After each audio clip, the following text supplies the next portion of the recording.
There is a layer in the rock. It is thin, barely thicker than a coat of paint on a wall, and it runs across the entire planet. You can find it in Spain, in Denmark, in Montana, in New Zealand, in the seafloor sediment beneath the Atlantic. It goes everywhere. It is the same everywhere.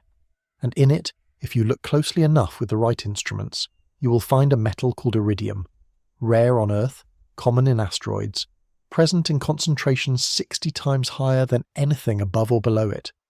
That layer is a line. On one side of it there are dinosaurs. On the other side of them there are none. 66 million years ago something ended the world. Not slowly, not over millions of quiet years, but in a moment so sudden and so absolute that the rock remembers it as a single thin, dark stripe.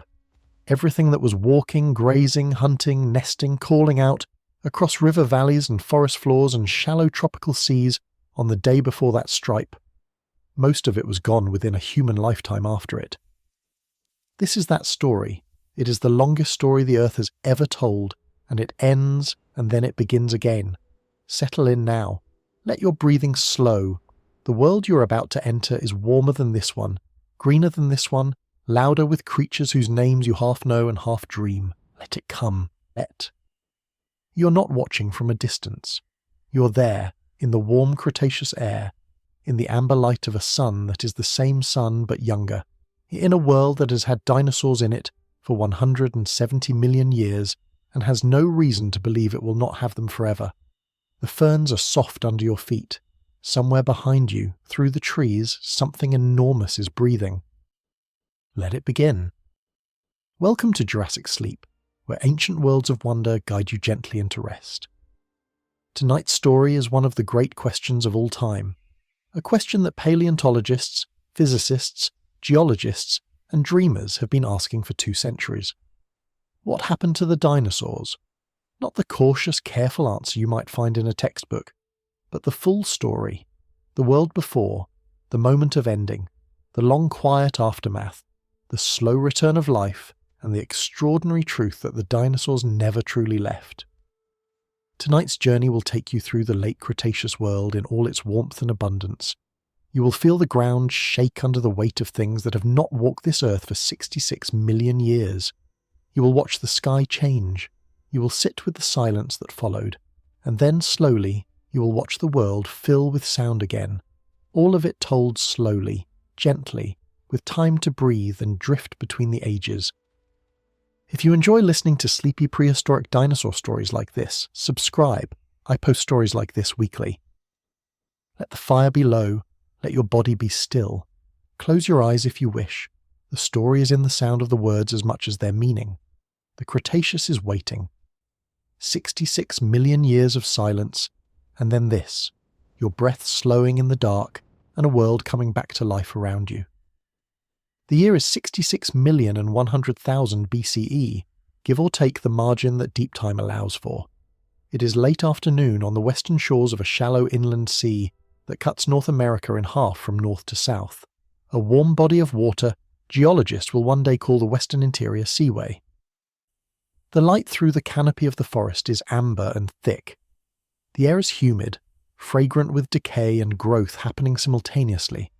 The smell of a world in which things die constantly and are constantly replenished, where nothing that falls stays fallen for long. You are standing at the edge of this forest, where the trees, not quite the trees you know, but recognizable cousins of them, tall and dark-barked, give way to a floodplain of reeds and sedge and flat muddy ground that leads down toward the water. The reeds are tall, taller than a person. They sway in a breeze that carries warmth even at what feels like the edge of evening. The mud at your feet is soft and richly dark, the kind of mud that leaves behind the perfect impressions of whatever has walked through it. And things have walked through it. The tracks are everywhere. Some are small, the 3-toed prints of birds, though in this world the line between bird and dinosaur is not a line at all, but a smear, a gradation, a thing you could spend your life debating and never fully resolve. Some prints are larger, the splayed hand-like impressions of smaller ornithischians picking their way along the bank, and some are enormous. Some are so large that the basin they leave in the mud could hold a child, could hold a small table, and the stride between them measures longer than a car. This is the Cretaceous. This is what the world looked like in the last chapter of the Age of Dinosaurs, though of course the world itself does not know it is in a last chapter. The world is not keeping track of chapters. The world is simply doing what it has always done, cycling water through the sky and down through roots and back up through stems, turning light into carbon, feeding the small things to the large things, and the large things eventually back to the small things, keeping the whole extraordinary engine turning. The temperature here, near the western shore of the seaway, is warm by the standards of any world you might compare it to. There are no polar ice caps to speak of. The ocean temperatures are higher than they are today. The tropics push their warmth further north and south than they do now. The whole planet runs several degrees warmer than the one you know, and this warmth is not a crisis here, but simply the condition of life, the climate in which everything living has been shaped and optimized over millions of patient years. Flowering plants are everywhere. This is something people sometimes forget about the Cretaceous world, that when they imagine it, they often imagine it as a purely prehistoric landscape of ancient ferns and cycads and nothing familiar. But flowering plants, angiosperms, botanists call them, had already arrived and spread enormously by this point in the story. There are magnolias here, or something close enough to magnolias that the difference is academic. There are relatives of the fig and the laurel and the sycamore. The ground cover in the clearings includes early grasses, thin and delicate, almost accidental looking beside the dominant ferns. The world has colour in it that it did not have 100 million years earlier. The insects move through it thick as breath on a cold morning. The river that drains into the seaway, somewhere to your south, is wide and slow and brown with sediment. Along its banks, the vegetation grows dense and chaotic, one species climbing over another in the relentless competition for light. Hanging vines trail in the current near the far shore. In the shallows, something enormous lies absolutely still. A crocodilian, longer than most boats you have ever seen, submerged to its eyes, and waiting with the patience of something that has not needed to change its fundamental design for 100 million years. It watches the far shore. It could wait here until the stars move. It has learned that waiting is the most efficient form of hunting. In the trees above the riverbank, pterosaurs, the great flying reptiles, not dinosaurs themselves but their close cousins in the great lineage of archosaurs, ride the thermals rising off the heated water. They are not small. The largest ones you might see, soaring high above the canopy, have wingspans wider than the largest aircraft that ever flew, though those aircraft will not be built for 66 million more years, and the person reading about them has not yet been thought of. The pterosaurs tilt on their wings with a fluid economy of motion, watching the water below for the flash of fish near the surface. Deeper in the forest, a herd of Edmontosaurus is moving through a stand of trees. They are hadrosaurs, duck-billed dinosaurs, and they travel in groups the way deer might travel in groups, with a loose collective awareness of the herd's movement and a constant low-level alertness to the edges of the group where danger most often comes from. They are large animals, some of them 7 or 8 meters long, but they carry themselves with a quality that is almost docile, heads swinging from side to side as they browse, teeth grinding in that flat battery of hundreds of interlocking teeth that are one of the great marvels of hadrosaur anatomy. A juvenile, perhaps 2 years old, stays close to one of the larger animals. It is not yet clear whether it stays close because the larger animal is its mother, or simply because the larger animal is the nearest warm body in a world that rewards closeness. The juvenile has not yet developed the full crest that will eventually grow from its skull, that elaborate hollow structure of bone that will amplify its calls into something that carries for kilometers through the forest. For now, it makes only a soft, burbling sound, barely audible under the sound of the wind in the high branches. The forest floor is not silent. It is never silent here. There is the constant soft percussion of insects, beetles and dragonflies and moths, whose wing beats are too quick to follow individually, but which together make a constant undercurrent of sound. There is the distant call of something in the canopy, not quite a bird call, not quite a reptile call, but somewhere in between. There is the crack of a branch that no wind could have moved, followed by silence, followed by the resumption of every other sound around it as the forest decides that whatever made the crack was not a threat.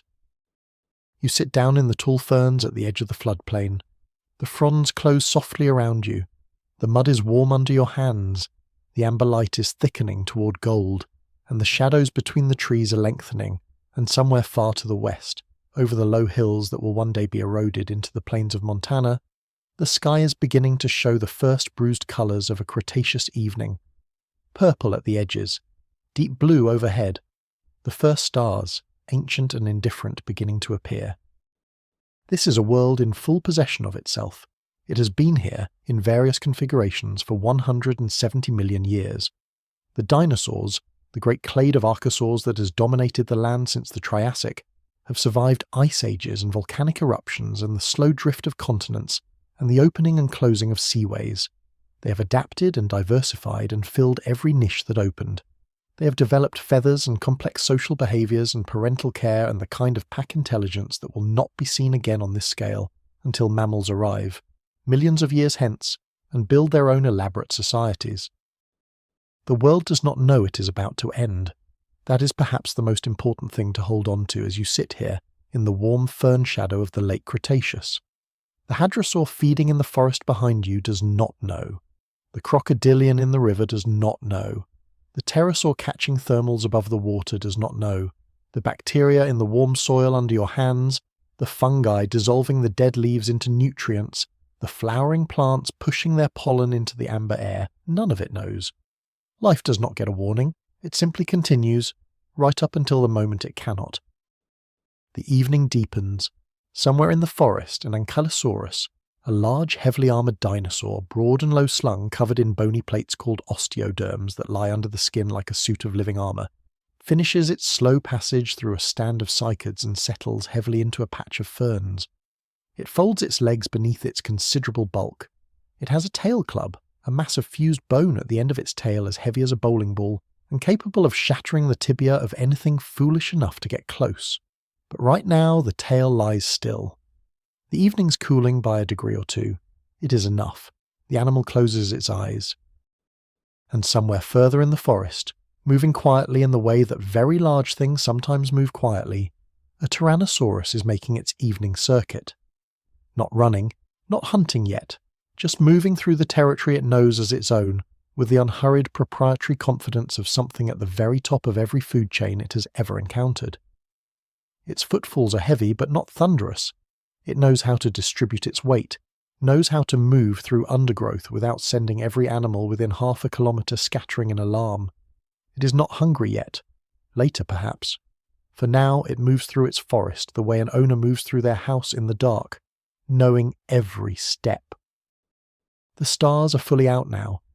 The Cretaceous sky is extraordinarily clear. There is no industrial pollution here, no light pollution, no atmospheric particulates from burning fossil fuels, because the fossil fuels are still alive, still breathing, still walking through the amber-lit forest. The Milky Way arches overhead in a band so dense with stars it seems almost solid. The same constellations you know are there, almost, though the slow drift of proper motion across 66 million years has shifted them slightly, rearranged the familiar patterns into something just close enough to recognizable to be unsettling. You watch the sky, you listen to the forest.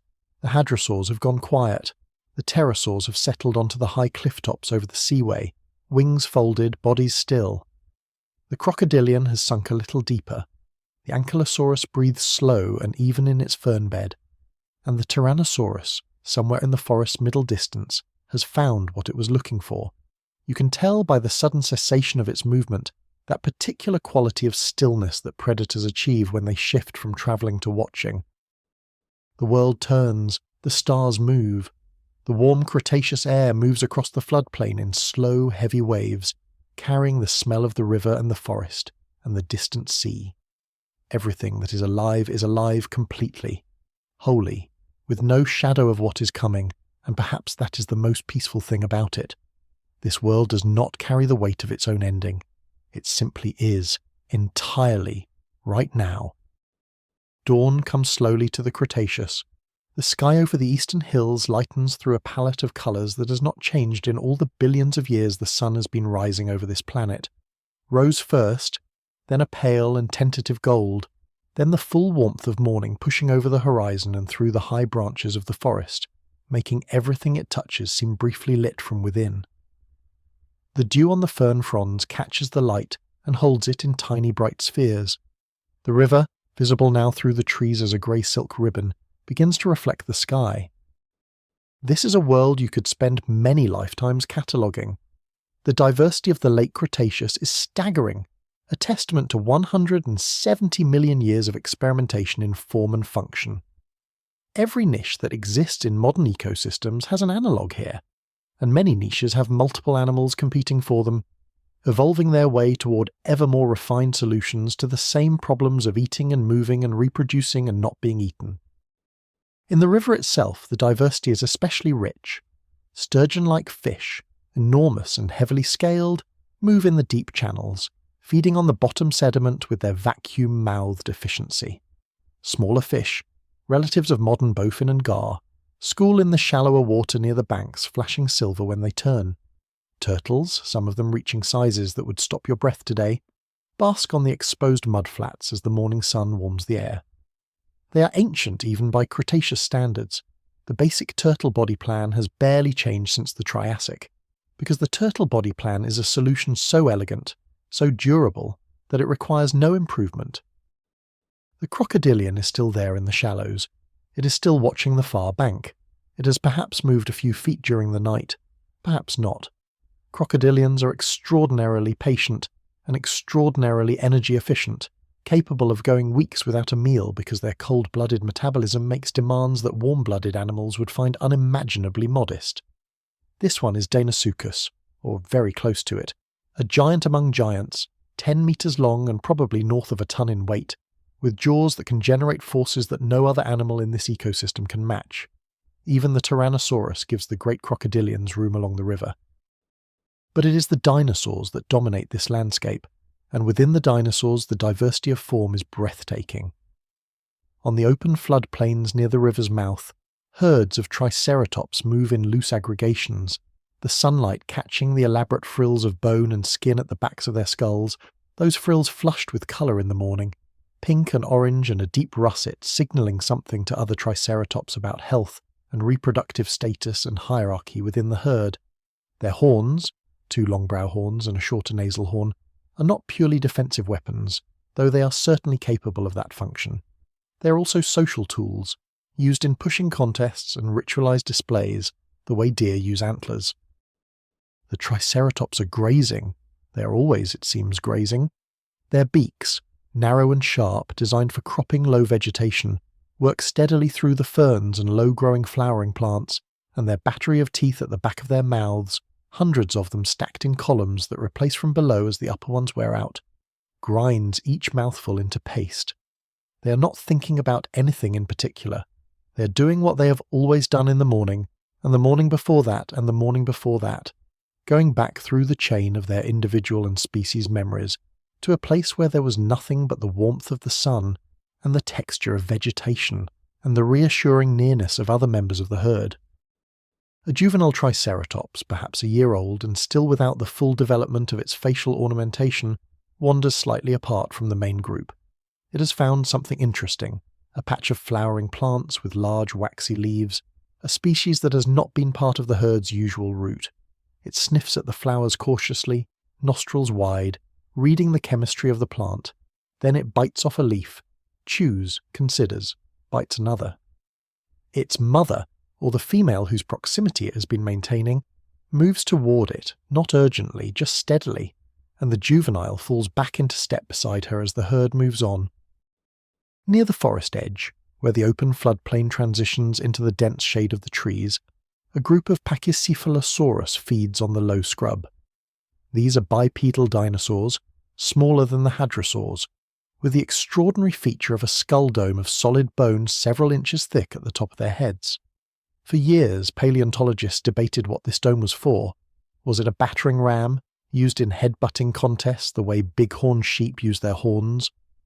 Recent thinking suggests the reality is more complex, that the dome was used in flank-butting and shoving contests rather than direct head-to-head impacts, but that the thick skull bone evolved at least partly as a response to physical competition within the species. Whatever its function, the dome catches the morning light as the animals move, giving them a strangely jeweled appearance. Higher in the trees things are different and stranger. The branches are alive with animals that occupy the liminal space between reptile and bird. the evolutionary midpoint that makes the origin of avians not a mystery but a gradient. There are small feathered dinosaurs here, relatives of the troodontids and microraptors and dromaeosaurids, hunting insects and small lizards in the canopy with quick, precise movements. They are covered in feathers, true feathers with barbs and barbules, not the simple filamentous protofeathers of their ancestors, and they use them not for flight but for balance and thermoregulation and display. Some of them have 4 wings, feathered forelimbs and feathered hind limbs, and can glide short distances between trees. These small feathered hunters are among the most fascinating inhabitants of the Late Cretaceous forest, because they represent, in their own bodies, the story of what is happening to the dinosaurs as a group, the constant, relentless refinement toward new niches. The first dinosaurs in the Triassic were a single adaptive radiation that spread into many forms. By the Late Cretaceous, after 170 million years of branching and rebranching, the tree is extraordinarily complex. Birds, true birds, avian dinosaurs, more specialized and refined than the feathered tree climbers above you, are already in the sky. They have been there for 80 million years. They are singing right now in the high branches the same basic sounds their descendants will make when you stand in a forest that will be familiar to you. Below the canopy, in the shadows where the light is filtered to a dim green and the air is cooler, a Therizinosaurus, or an animal very much like it, moves with almost comic deliberateness through the undergrowth. It is enormous, perhaps 10 meters tall when it stretches to its full height, but it is no predator. Its body is massive and rather awkward-looking, with a deep belly that suggests a gut designed for processing large volumes of plant matter, and its forelimbs end in extraordinary claws, the longest claws of any animal that has ever lived, each one curving to nearly a meter in length, designed not for killing but for pulling high branches down to its mouth. It is the largest herbivore in its local ecosystem, filling a niche analogous to the giraffe that will not evolve for another 65 million years. The smell of the forest in the morning is specific and rich. Decaying wood, warm earth, the sharp green smell of bruised ferns, something sweeter underneath that might be the flowers of an early magnolia relative somewhere in the canopy. The sounds layer over each other, insects first, then birds, then the deeper, slower rhythms of the larger dinosaurs moving through the undergrowth, and over all of it the sound of wind in the high branches, that most ancient of all sounds, the breath of the world moving through the world. You could spend all day here and not see everything. You could spend a lifetime.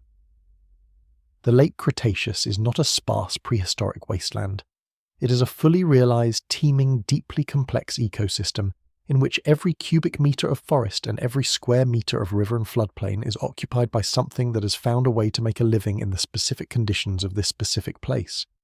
The diversity is as great as any modern rainforest, perhaps greater, because the geological age has been more stable than the ice-rocked human-disrupted present.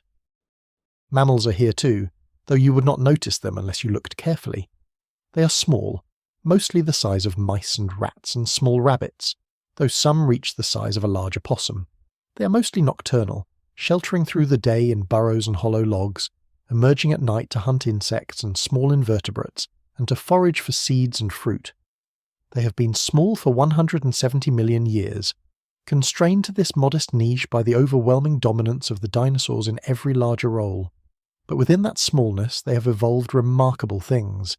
Genuine mammalian intelligence, the complex social behaviors that will eventually produce everything from dolphins to elephants to the species reading about this world, the insulating fur that allows them to stay active in temperatures that would slow a reptile, the placental reproduction that produces fully developed young.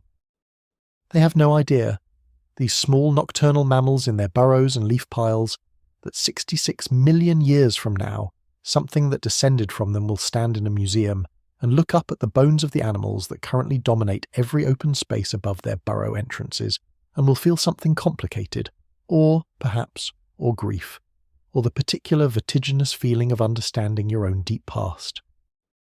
The day moves through its middle hours without incident.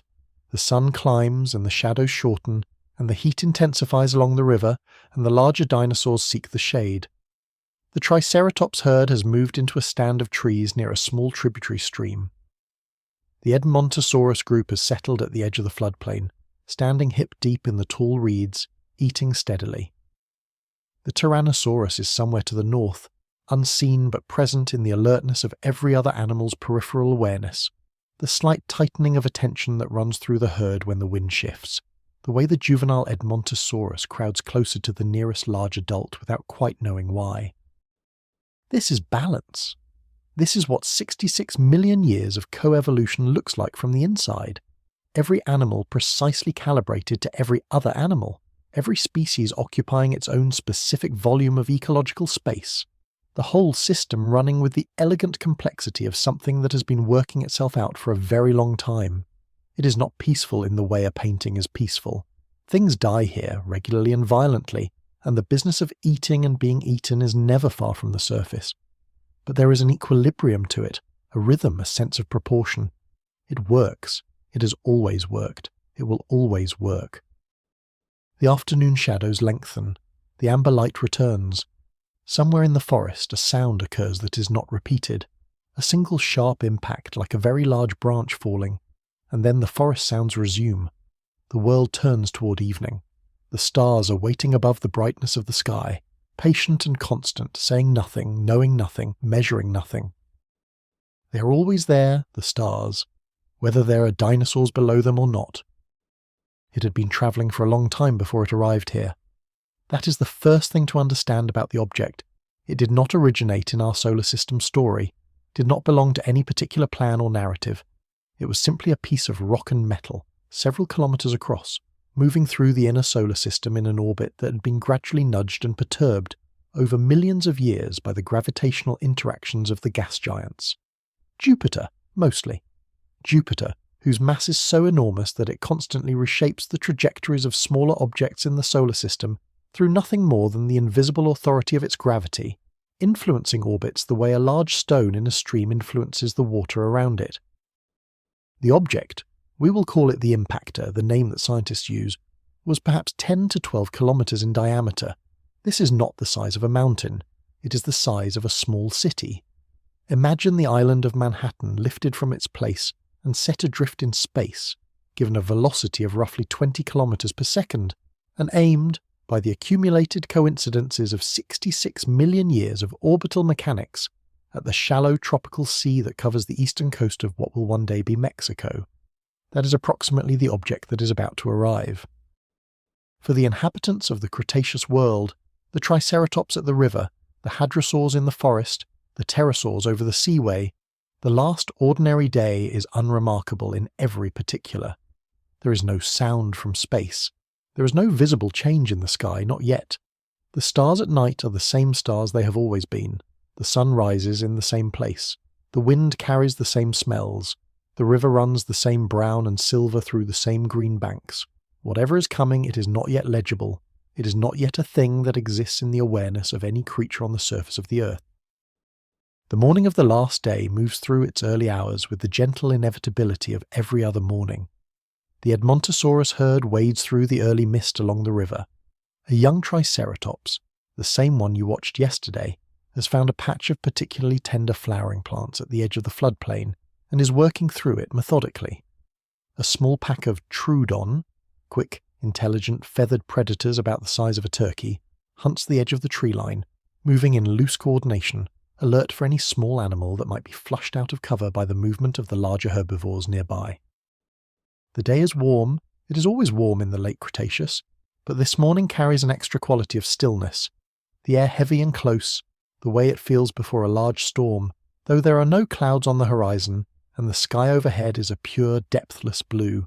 The insects are quieter than usual, or perhaps they are not, and you're simply imagining a stillness that was not noticed by anything alive that morning, because nothing alive that morning had reason to notice stillness. High above the atmosphere, invisible to every eye on the ground, the impactor is now inside the Earth-Moon system. It is moving at the speed that objects move when they have been falling toward a planet's gravity well for the last hours of their approach, fast enough that the distinction between seconds and instants becomes academic. The mathematics of its trajectory has been set for thousands of years. There is no uncertainty here, not anymore. The orbital mechanics are complete. What remains is only the physics of arrival. At approximately 9:51 in the morning local time, though of course no one is keeping local time in the Cretaceous, and the calculation is made by scientists working backward through the geological evidence 66 million years later, the impactor enters Earth's atmosphere over the Gulf of Mexico. At this point, it is still, for a brief moment, something you could see from the ground. A bright streak in the morning sky, a line of brilliant white light drawn across the blue from one horizon toward the other, accompanied by a sound that is not quite sound yet but is becoming one, a pressure wave building ahead of the object as it compresses the air in front of it. For animals on the Yucatan Peninsula itself, the Cretaceous coastline of what will become Mexico, there is no time. The impact and its immediate effects arrive faster than sensation can travel to a brain. There is a flash of light brighter than any sun, and then there is nothing. The object strikes the shallow sea at a velocity so great that the stone and metal vaporize instantly, and the water vaporizes, and the seafloor vaporizes, and the bedrock beneath the seafloor, limestone rich in calcium carbonate, vaporizes, releasing hundreds of billions of tons of sulfur dioxide and carbon dioxide and other gases into the atmosphere in a fraction of a second. But you are not on the Yucatan Peninsula. You are in what will one day be Montana, nearly 3,000 kilometers away. And here, on that last ordinary morning, the first sign that anything has happened is not a sound but a light, a brightness in the southeastern sky, growing from nothing to something over the course of perhaps 30 seconds. The animals lift their heads. The Triceratops herd pauses in its grazing. The juvenile, who has been pushing against the larger female's flank in the habitual way of young animals seeking comfort, stops and looks toward the sky. The brightness intensifies. It is not the sun. The sun is behind you, rising, and this light is in the wrong direction and the wrong colour, too white, too absolute. It outshines the sun. It outshines everything. For perhaps 30 seconds, the Cretaceous world is lit by a light brighter than anything in its history since the primordial sun first ignited, a light that throws sharp shadows in a new direction, a light that makes the familiar shapes of trees and river and floodplain look briefly alien, lit from an impossible angle. And then the light fades, and for a moment, perhaps a minute, perhaps two, the world returns to something like normal. The animals put their heads down. The Troodon pack, which had frozen in confusion at the light, begins to move again. The hadrosaurs call to each other in their low, resonant voices, the calls that pass information through the herd about levels of alarm. The alarm level is high, but it is not acute. Nothing has happened that has an obvious bodily consequence. Nothing has arrived. Nothing is visible that needs to be run from. The sound arrives next. 3,000 kilometers is approximately the time it takes sound to travel for a little under 3 hours, so the sound of the impact, the initial shock wave, the supersonic compression of the air by the impactor's passage, the thunderclap of the explosion itself, would not arrive in this form. What arrives instead, over the following hours, is something felt more than heard. A deepening vibration in the ground, a seismic wave passing through the crust of the Earth from the impact site, the planet itself ringing like a struck bell. The ground moves. Not violently, not here. There will be ground movements elsewhere that break stone and collapse hillsides, but this far from the impact site, the ground movement is more like the passage of a very slow, very large wave beneath your feet. A rolling sensation that goes on for longer than you expect and then slowly subsides. The animals respond to this as they would respond to any earthquake, by moving.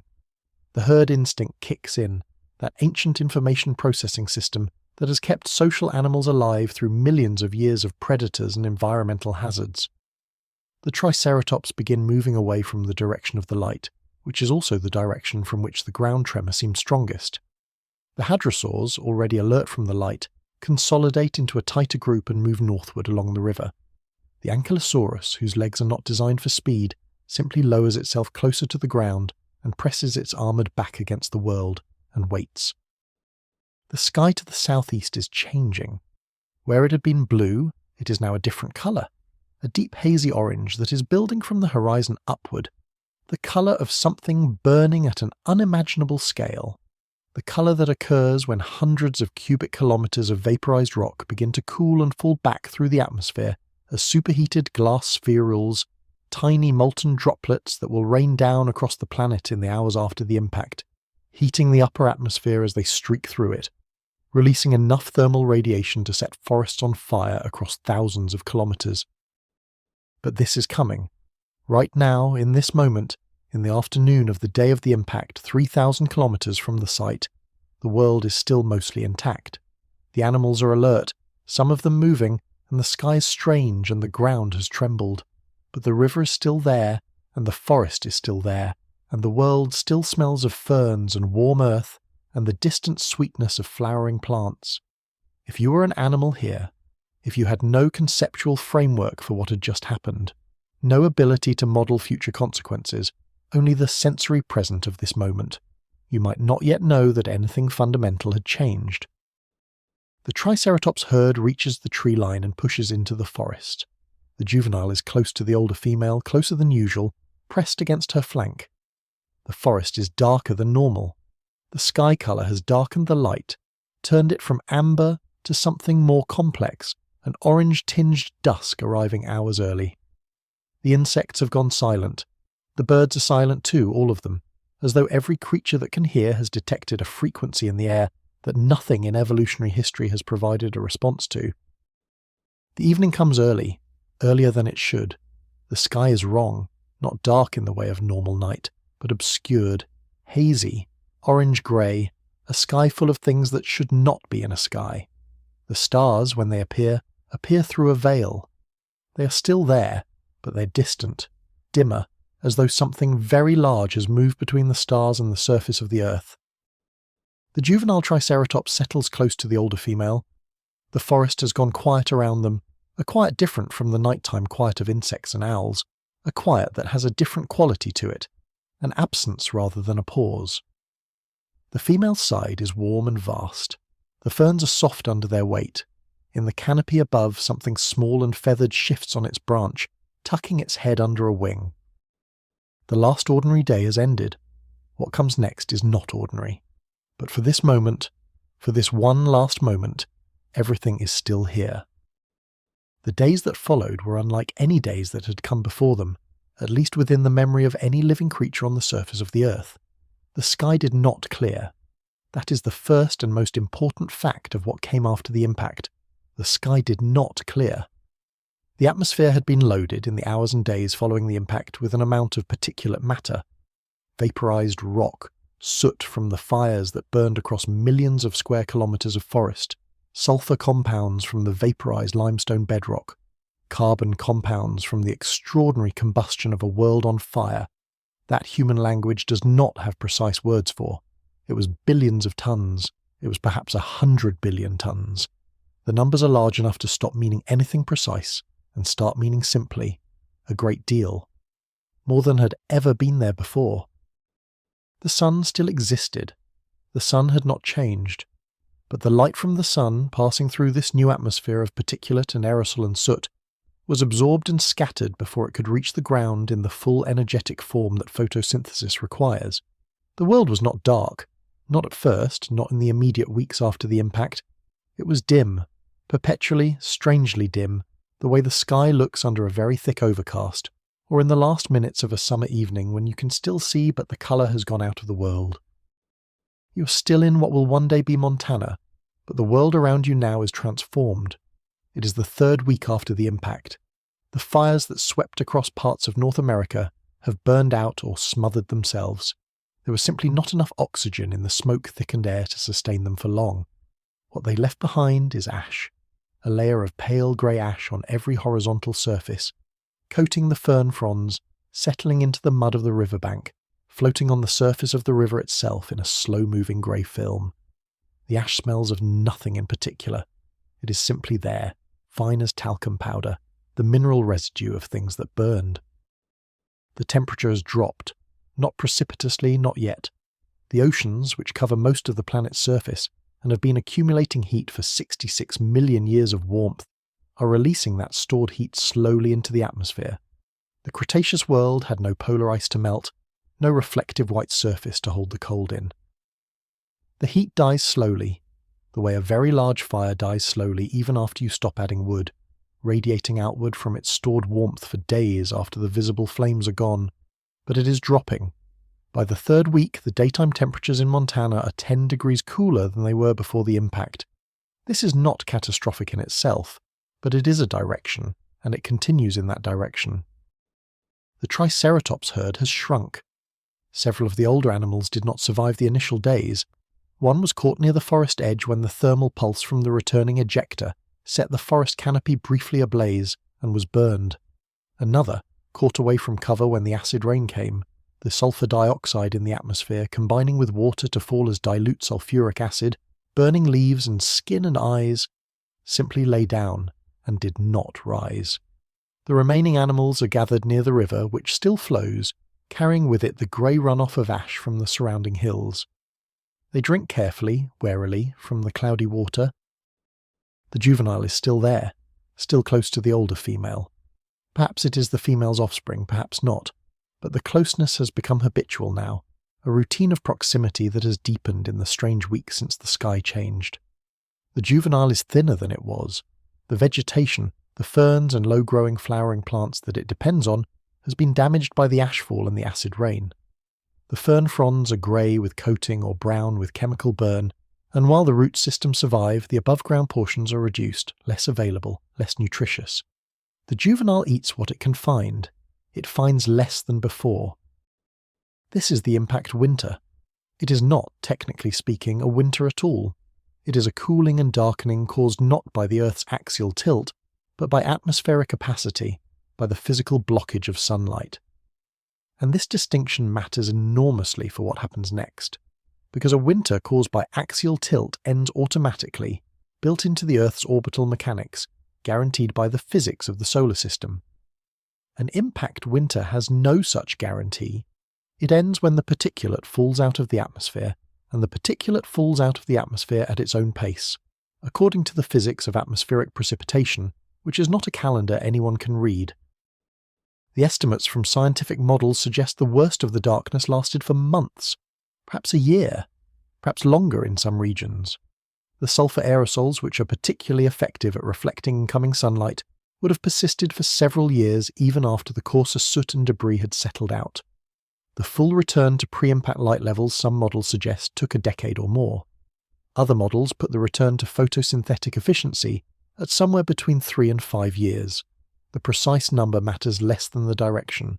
The darkness persisted, the cold persisted, and the plants, which need sunlight to live, began to die. You watch this from the riverbank. The river is lower now. The rainfall has decreased as the disrupted atmosphere fails to circulate moisture the way it used to, and the cloud cover that does exist is not the familiar rain cloud cover, but something higher and stranger, thin layers of aerosol that filter the light but do not condense into useful precipitation. The mud at the river's edge is drying slightly, cracking at the margins in the way that mud cracks when the moisture that keeps it plastic stops being replenished. The cracks spread slowly across the floodplain in a network of fine lines, like the surface of something very old. In the forest, the change is most visible in the canopy. The great trees are still standing, their root systems go deep, their reserves of stored carbon are enormous, and they will not die quickly. But their leaves are wrong. Many are coated in ash and cannot photosynthesize effectively. Some, damaged by the acid rain, have dropped their leaves entirely, not the autumn leaf drop of temperate deciduous trees, which is a planned, managed withdrawal of resources, but a sudden emergency drop leaves yellowing and falling in conditions they were not designed for. The forest looks both familiar and deeply wrong, like a face you know well, but in an expression you have never seen on it before. The insects are quieter. The flying insects especially, whose activity levels depend on temperature and available food resources, have pulled back from the constant humming energy of the early weeks you watched. There are still insects, beetles and other resilient groups that can shelter in soil and leaf litter, that can survive on detritus when living food sources diminish. But the cloud of buzzing, darting life that permeated every cubic metre of the Cretaceous forest is thinner now, less dense, more obviously made of individual creatures rather than a collective murmur. And the birds, the true avian dinosaurs that have been in the sky since the Jurassic, are suffering, though unevenly. The ones that depended on insects are struggling, as insects become scarcer. The ones that depended on fruits and seeds are struggling, as fruit production falls with the failing plants. But the ones that can eat almost anything, that have the metabolic flexibility to survive on whatever is available, that can eat carrion and seeds and grubs and bark and anything else that offers caloric value, these are coping. Not thriving, not yet, but coping. There is a lesson in this, though the birds have not formulated it as a lesson. Flexibility is what survives.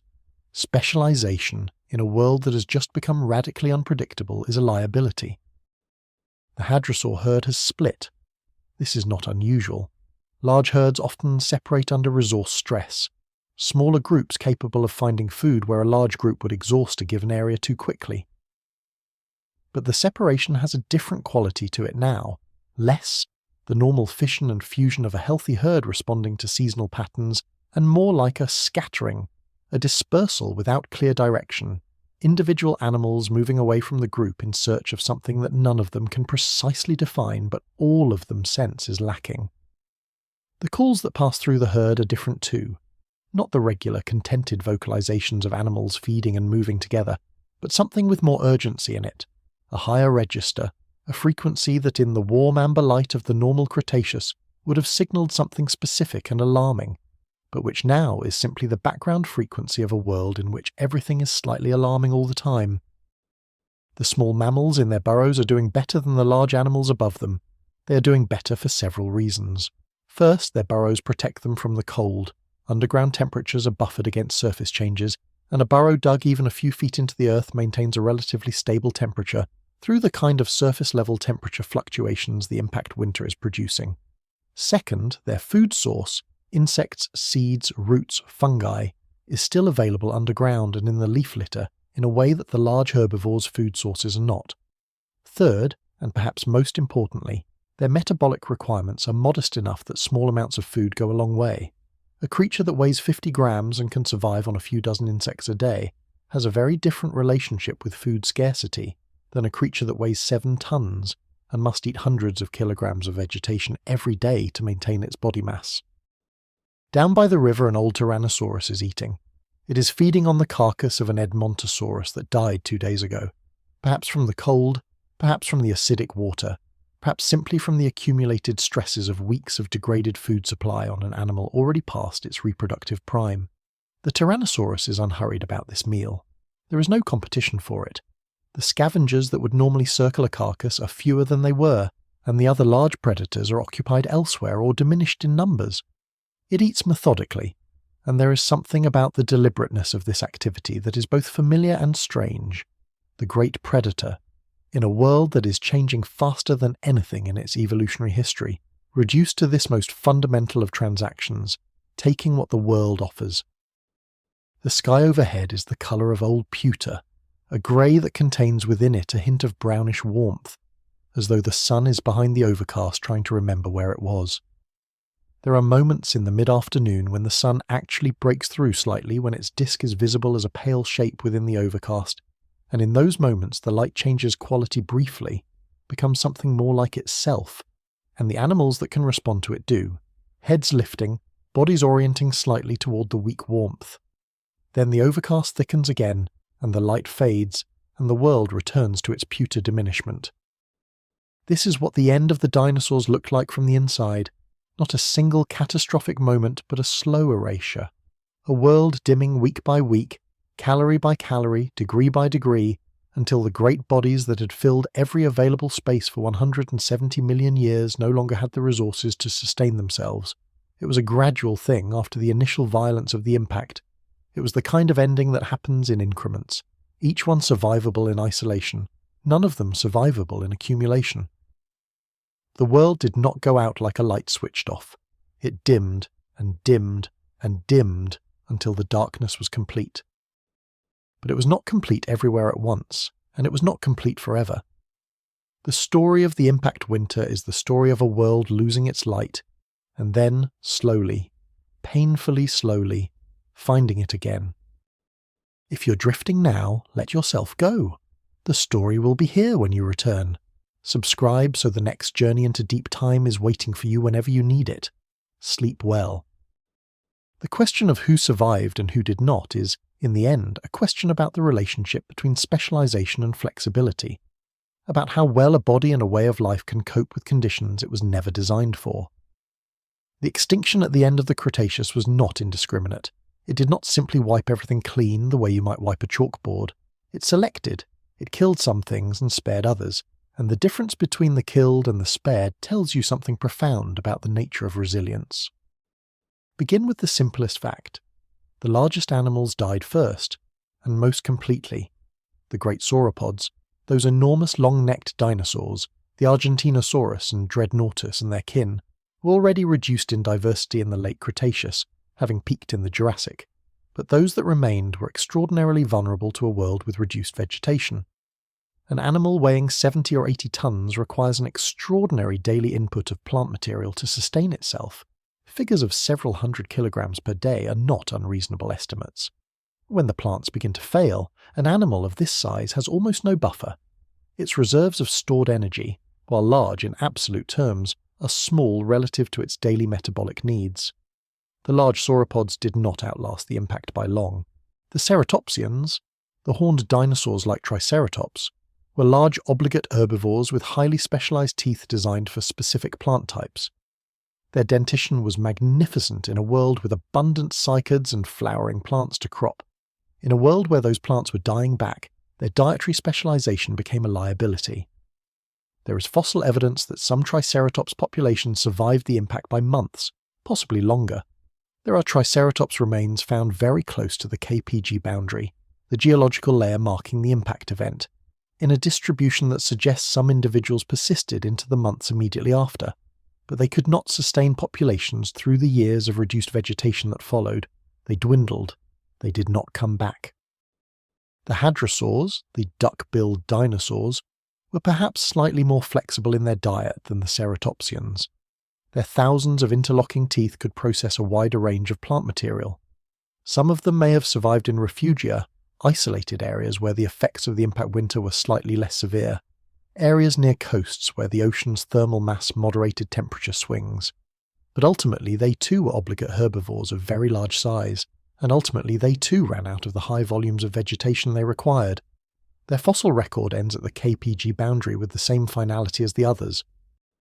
The non-avian dinosaurs as a group, all those magnificent creatures that had dominated the land for 170 million years, vanished from the fossil record within a geological instant. In geological terms, a geological instant can mean 10,000 years. It can mean 50,000. But compared to the 170 million years of their prior existence, even 50,000 years of post-impact decline is the merest sliver, barely visible in the rock. They were there, and then they were gone, and the transition is as close to sudden as geology permits itself to be. But now consider the survivors. Consider the crocodilians still in their rivers, some of their lineages intact through the extinction event and through everything that has come since, present in the rivers and swamps of every warm continent today. How did they survive? Several reasons coexist. Crocodilians are ectotherms. Their body temperature is regulated by the environment rather than internally, which means their metabolic requirements are minimal compared to similarly sized endotherms. A large crocodilian can go months without eating. It does not need to consume hundreds of kilograms of vegetation every day to maintain its body mass. It simply slows down, drops its metabolic rate to something close to zero, and waits. In a world where food is scarce, this is an extraordinary advantage. Additionally, crocodilians are dietary generalists. They eat fish, they eat carrion, they eat anything that comes within reach of their jaws. In the post-impact world, where living prey was scarce but dead organic material was everywhere, the carcasses of millions of animals that did not survive the initial months, a dietary generalist with a very slow metabolism was in a much better position than a specialist with a fast one. The crocodilians ate what was available. They rested when food was not. They waited out the worst of the impact winter in the water, which buffered temperature changes, and they emerged when the world warmed again. The turtles survived too for similar reasons. Their shell provides insulation and physical protection. Their metabolism is modest. Their dietary flexibility is considerable. Many turtle species eat both plant and animal material, and in a pinch they can subsist on detritus and carrion. Their ability to survive in aquatic environments, rivers, ponds, coastal wetlands, meant they had access to food chains that were disrupted less severely than the terrestrial food chains. The freshwater ecosystems, while damaged, were not destroyed. The rivers still flowed, the lakes still held water. The aquatic food web, built partly on detritus and organic matter, washing in from the degraded land, persisted in attenuated form through the worst of the impact winter. The mammals. We return to the mammals because their story is the story of everything that comes next. They survived, most of the small ones, for reasons that can be summarized in 3 words: small, flexible, underground. Small meant modest metabolic needs. Flexible meant dietary generalism. These were animals that could eat insects, seeds, fungi, worms, and carrion with equal readiness. Underground meant access to a temperature-buffered environment and to the food sources, grubs, roots, fungi, that remained available there. In the post-impact world, the mammal's niche was not disrupted in the way the large herbivore's niche was disrupted. In fact, in some respects, it expanded. Carrion was abundant. Insects that fed on carrion were abundant. The mammals ate well in the immediate aftermath of the impact, even as the world around them was dying. There is something quietly remarkable about this, that the creatures who would eventually produce all mammalian life, including us, survived the worst event in 66 million years of Earth history, partly by eating the dead bodies of the animals that did not. It is not a dignified story. It is not the kind of origin story that lends itself to mythology, but it is the true one, and there is a kind of beauty in its harsh pragmatism. Life finding a way through the places death had prepared for it.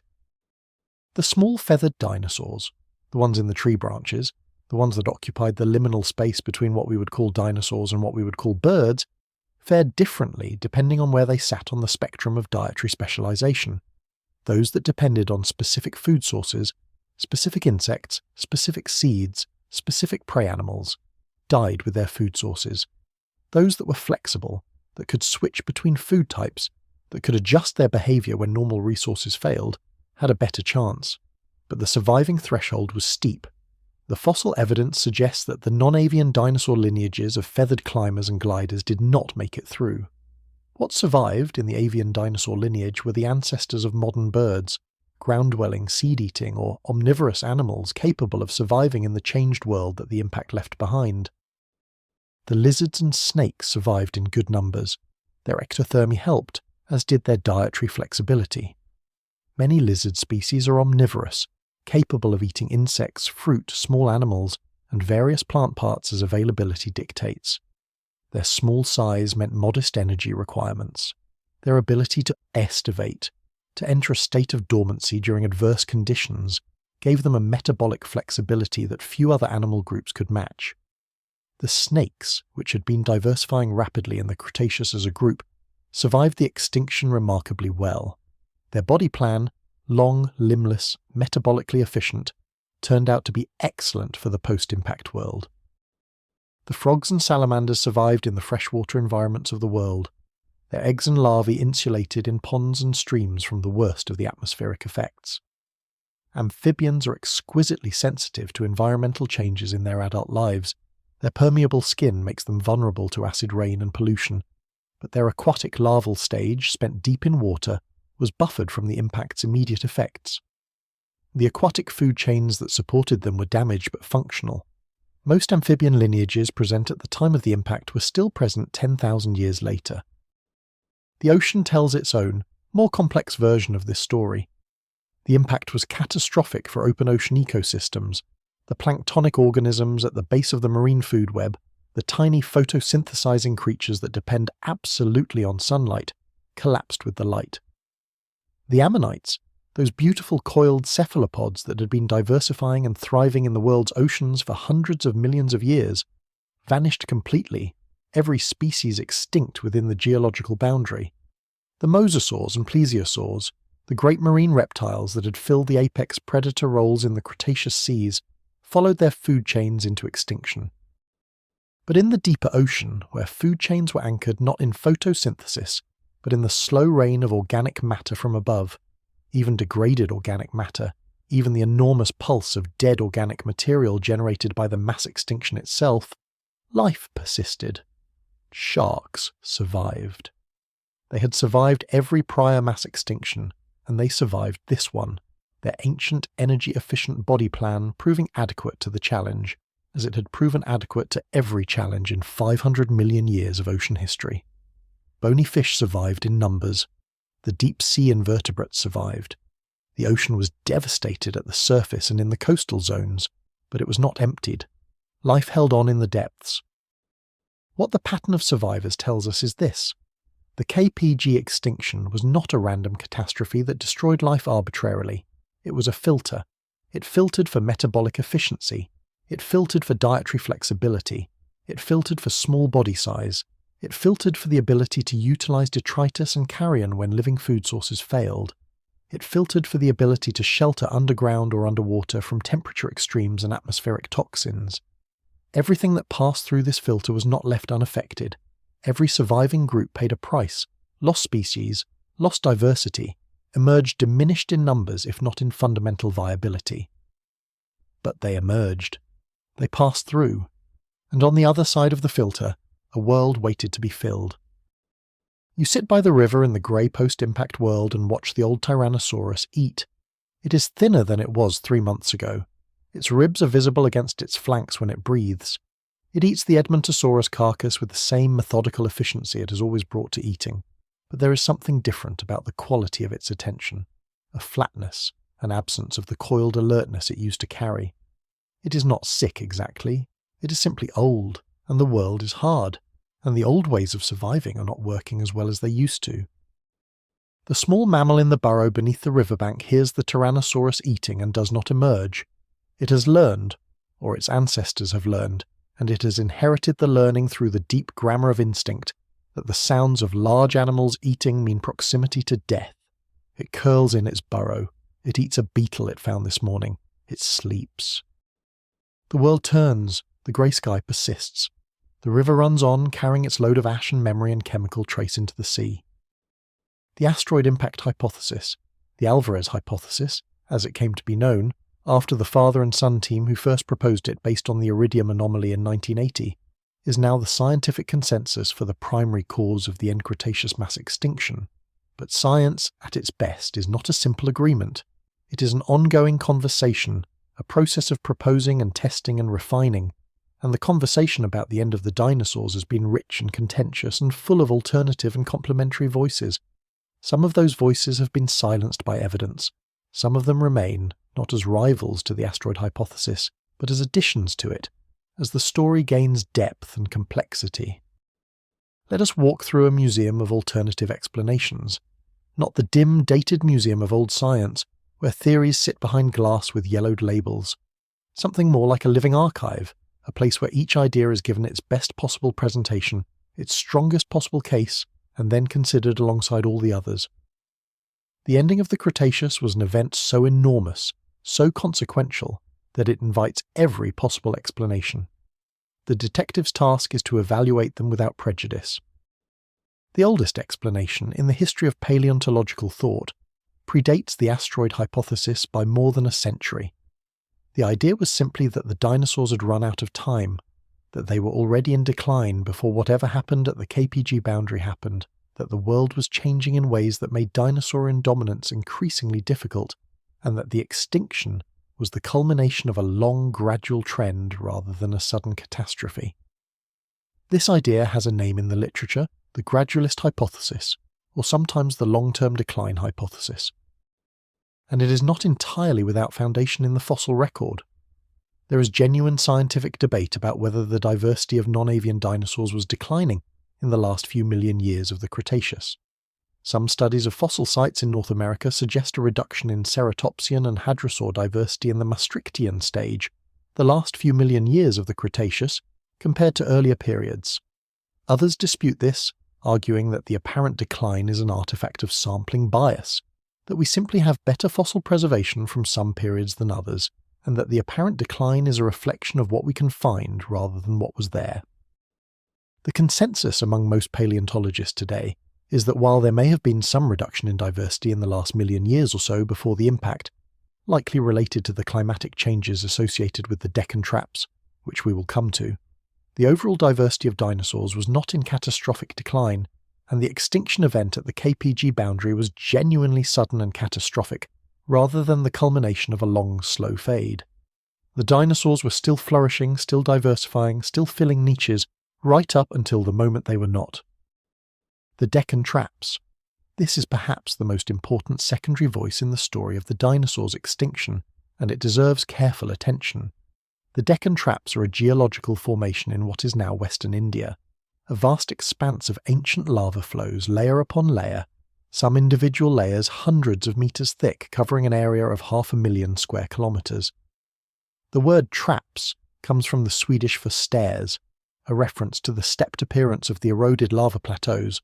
The flows erupted over a period of roughly 30,000 years, centered on, and this is where it becomes significant, approximately 66 million years ago. The timing is not coincidental. The Deccan Traps eruptions were not caused by the Chicxulub impact, but there is compelling evidence that the impact may have intensified them, that the seismic energy of the largest impact event in millions of years triggered a significant pulse of volcanic activity in a volcanic province already in the process of erupting.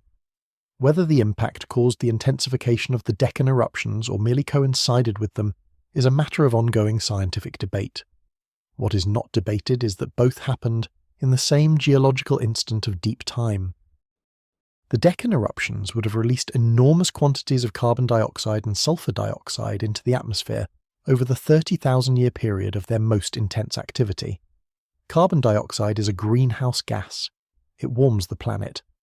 Sulfur dioxide, converted to sulfuric acid aerosols in the stratosphere, is a cooling agent. It reflects sunlight.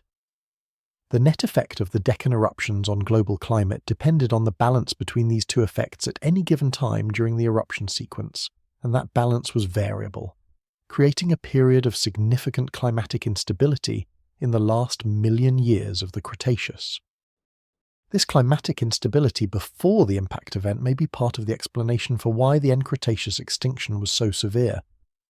A world already stressed by climatic variability, already experiencing the kinds of ecosystem disruptions that come with changing temperatures and altered precipitation patterns, was less resilient to the additional catastrophic stressor of the impact. The dinosaurs, or at least some populations of them, may have been already under pressure from Deccan-related climate change when the asteroid struck. The two events together, stacked on top of each other in geological time, were more than the ecosystems of the Cretaceous could absorb. A third voice in this conversation is the sea level hypothesis. Throughout the Cretaceous period, the world's sea levels were extraordinarily high, higher than they are today by perhaps 100 meters or more, driven by the warmth of the global climate and the absence of polar ice caps. These high sea levels created the shallow inland seas and coastal swamps and wetlands that characterize so much of the Cretaceous landscape, including the western interior seaway of North America. They also importantly moderated the continental climate. The proximity of the sea keeps temperatures more stable, prevents the extreme temperature swings of continental interiors. In the last few million years of the Cretaceous, these sea levels were falling. The Cretaceous warm period was beginning to cool, very gradually by geological standards, but measurably. And as it cooled, the sea levels dropped, the inland seas shrank, and the areas of continental interior that were previously moderated by sea proximity became more extreme in their seasonal temperature swings. This would have disrupted the ecological connectivity between different Cretaceous environments, fragmented populations, reduced the diversity of coastal and wetland habitats, and generally stressed ecosystems that had been calibrated to a world with more ocean coverage. The disease hypothesis is another voice, a quieter one, less well supported by direct evidence but not entirely dismissible. The idea is that pathogens, bacteria, viruses, or parasites may have played a role in the extinction of some dinosaur groups spreading rapidly through populations already stressed by environmental changes. The Cretaceous world was deeply interconnected by animal movement. Large dinosaurs migrated, dispersed, and came into contact with populations from distant areas, and a novel pathogen introduced into these networks could theoretically have spread widely. The problem with this hypothesis is that it is very difficult to find evidence for disease in the fossil record, and it does not explain the simultaneity and global extent of the extinction. Diseases rarely cross oceanic boundaries efficiently, yet the extinction was global. There is also what might be called the evolutionary stagnation hypothesis. The idea, more philosophical than strictly scientific, that the dinosaurs had reached a kind of evolutionary plateau, that 170 million years of diversification had filled every available niche so completely that there was little room for further adaptive change. New pressures would have found the dinosaurian family tree with few remaining evolutionary options. This hypothesis has largely fallen out of favour, not because it is entirely without logic, but because the fossil evidence does not support it. Dinosaurs were still actively diversifying and filling new niches, right up to the end of the Cretaceous, with new species appearing in the fossil record within the last million years before the KPG boundary. The most intellectually honest position, and the one that current science supports, is what might be called the compound catastrophe model. The Cretaceous ended not because of a single cause, but because of a convergence of stresses. The long-term volcanic activity of the Deccan Traps, creating a period of climatic instability that reduced the resilience of Cretaceous ecosystems. The Asteroid Impact delivering a catastrophic, global-scale perturbation to those already stressed ecosystems. The impact winter shutting down photosynthesis and collapsing the food chains that large herbivores and the predators that depended on them required. And the slow, multi-year recovery period creating a prolonged test of survival that most large, specialized land animals could not pass. It is a more complex story than the simple version, asteroid hits, dinosaurs die. But it is also a more satisfying one, because it reflects the true complexity of how the world works. No event of this magnitude has a single cause. Every event is embedded in a history that either prepared or failed to prepare the world for it. The dinosaur's extinction is the intersection of deep geological history, chance orbital mechanics, and the specific vulnerabilities of specific body plans in specific ecological roles. It was always going to be the end, given that particular rock on that particular trajectory on that particular morning. But it might have been less total, might have left more survivors, if the world had not already been under other pressures. You sit in this museum of hypotheses and let the ideas settle around you like leaves falling from a damaged tree. The amber light is gone. The grey pewter of the impact winter has replaced it. But the intellectual warmth of the question remains. How did it happen? Not just the single blow, but the whole complex of conditions that made the blow fatal. You turn each hypothesis over in your hands like a stone you found on a beach, examining its weight and texture, setting it down gently beside the others. The river still runs, the ash still coats the leaves, the small mammal is still in its burrow, and somewhere in the deep geological past something is slowly changing. Slowly, slowly, so slowly that no living thing can feel it.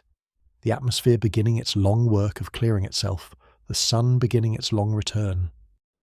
There is a particular kind of detective work that happens in geology, a reading of evidence that is unlike any other forensic discipline because the crime, if that word applies to something as natural and impersonal as a mass extinction, occurred 66 million years ago. And the witnesses are not witnesses in any conventional sense, but layers of rock, chemical signatures, and the fossilized remains of things that have been dead longer than our species has existed. To understand how we know what we know about the end of the Cretaceous is to understand something profound about human curiosity and the lengths to which it will go to reconstruct events it did not witness. Begin at the beginning, with the rocks themselves. Sedimentary rocks are the archive of the Earth's surface history. They form in layers, each layer representing a period of deposition, the accumulated settling of particles from water or wind or volcanic fallout onto whatever surface was beneath them. Over time, these layers are buried by more layers, compressed and lithified into stone. What they record, if you know how to read them, is the sequence of environments and events that shape the surface of the Earth over geological time. The KPG boundary, the geological marker for the end of the Cretaceous, is visible in rock outcrops around the world as a thin, distinct layer. In some places it is a few centimetres of clay, in others it is a dark band, almost black, sandwiched between the pale limestone of the Cretaceous below and the rocks of the Paleocene above. Its visual distinctiveness varies by location, but its chemical signature is global and unmistakable. The iridium anomaly that began this story, present in every KPG boundary section that has ever been properly analysed. Iridium is a platinum group metal, rare on Earth's surface because when the planet was molten, virtually all of the heavy metals sank to the core. The iridium at the KPG boundary did not come from the Earth's core. It came from outside, from the impactor, vaporized on impact and distributed globally in the atmospheric fallout that followed.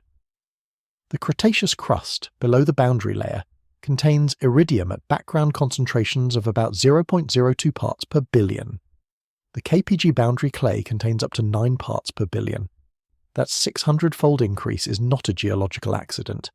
It is the vaporized residue of the asteroid that ended the Cretaceous, deposited around the entire planet in the months following the impact. This discovery, the iridium anomaly, was made in 1980 by Luis Alvarez, a Nobel Prize-winning physicist, and his son Walter Alvarez, a geologist who had been studying the KPG boundary section in Gubbio, Italy, as part of his work on the reversal history of the Earth's magnetic field. Walter noticed the boundary clay and, struck by its peculiarity, sent samples for chemical analysis. When the analysis came back showing the extraordinary iridium enrichment, the Alvarez team recognized its significance immediately. They proposed in a landmark paper published in the journal Science that the iridium had been deposited by a large asteroid impact, and that this impact was the cause of the KPG mass extinction. The reaction from the scientific community was, to put it generously, mixed. Many geologists and paleontologists were deeply skeptical. Paleontologists in particular pushed back, some arguing that the fossil record showed a gradual decline in dinosaur diversity rather than a sudden end. Others objecting on philosophical grounds to what they saw as a physicist, parachuting into their field with a dramatic hypothesis that reduced a complex evolutionary phenomenon to a single catastrophic event. The debate was occasionally fierce, sometimes personal, and ultimately resolved, over the course of the following decade, by an accumulation of evidence so overwhelming that skepticism became untenable. The most decisive piece of evidence came not from chemistry but from geography. If a large asteroid had struck the Earth and created the KPG boundary, then the impact site should exist somewhere. It should be visible as a large circular structure in the geology of whatever part of the Earth it had hit. The search for the impact site was one of the great detective stories of a late 20th century geology. The clues came from multiple directions. The distribution of shocked quartz, tiny grains of quartz deformed by the extraordinary pressures of an impact, visible only under a microscope, which was concentrated in KPG boundary sections closest to the Gulf of Mexico. The distribution of tektites and glass spherules, tiny droplets of molten rock formed by the impact and thrown out in a radial pattern. And the gravity anomaly discovered by Pemex, the Mexican National Oil Company, when conducting oil exploration surveys of the Yucatan Peninsula in the 1970s. The Pemex geophysicists had found a circular gravity anomaly beneath the limestone of the Yucatan Peninsula, a ring structure nearly 200 kilometers in diameter, buried under kilometers of younger sediment, detectable only by its subtle effect on the local gravitational field. They had not known what it was. An internal report suggested it might be a volcanic feature. The report was shelved. It was not until the early 1990s, when geologists specifically looking for the KPG impact site reviewed the Pemex data, that the Chicxulub crater, named after a nearby village, was identified as the structure they had been looking for. Subsequent drilling into the crater confirmed it definitively. The rocks at the centre of the structure showed the telltale signatures of a hypervelocity impact. Shocked minerals, melt rocks, breccia layers, all characteristic of a cosmic impact rather than any volcanic or tectonic process. The age of the impact, determined by radiometric dating of the melt rocks, matched the KPG boundary to within the precision of the dating method. 66 million years ago, plus or minus perhaps 100,000 years. The case was closed. The asteroid had hit the Yucatan, the extinction had followed. But reading the rock continues to yield new details, new refinements to the story. The field of what scientists call high-resolution stratigraphy, the careful, millimetre-by-millimetre analysis of the rock layers immediately above and below the KPG boundary, has revealed a sequence of events in the years and decades immediately after the impact with extraordinary precision. The initial pulse of thermal radiation, visible in char layers immediately above the boundary.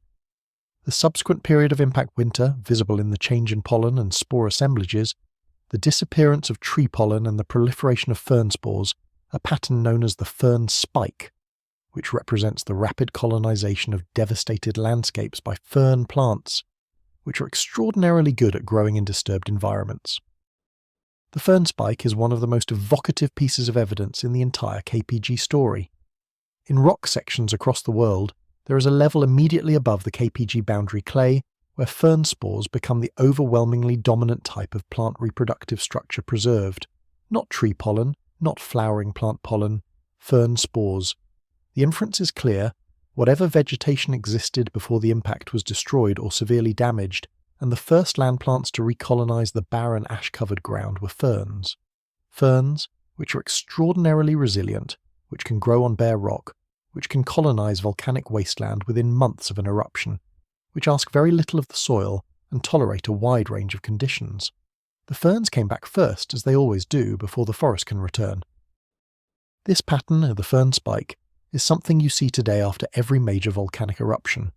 After the eruption of Mount St. Helens in 1980, after Pinatubo in 1991, ferns were among the first plants to establish on the barren volcanic substrates. They are the pioneers. They prepare the ground for what comes after.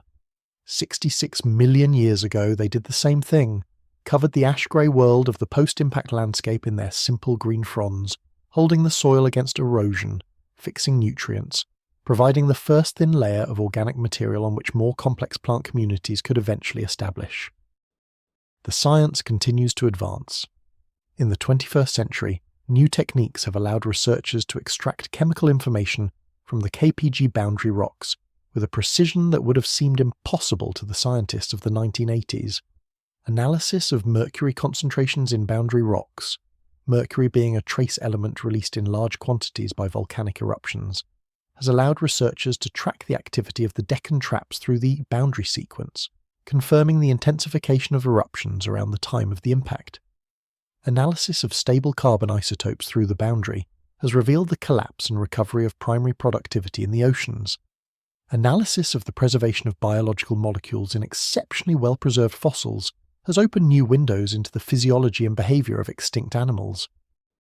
Each new technique is a new kind of reading. The stone does not volunteer its information. It must be asked, and it must be asked in the right language. The languages are chemistry and physics and biology and mathematics, and they are always being refined, always becoming more precise, always unlocking a few more words of the text that the Earth has been writing for 66 million years. We will never know everything. The record is incomplete, degraded by time and tectonics, lost to erosion and subduction. But what we know is extraordinary and growing. There is a particular quality of attention that comes with reading ancient rock. It is not the electric alertness of reading a fast-paced story, where the pages turn and the stakes accumulate and you feel your pulse rising.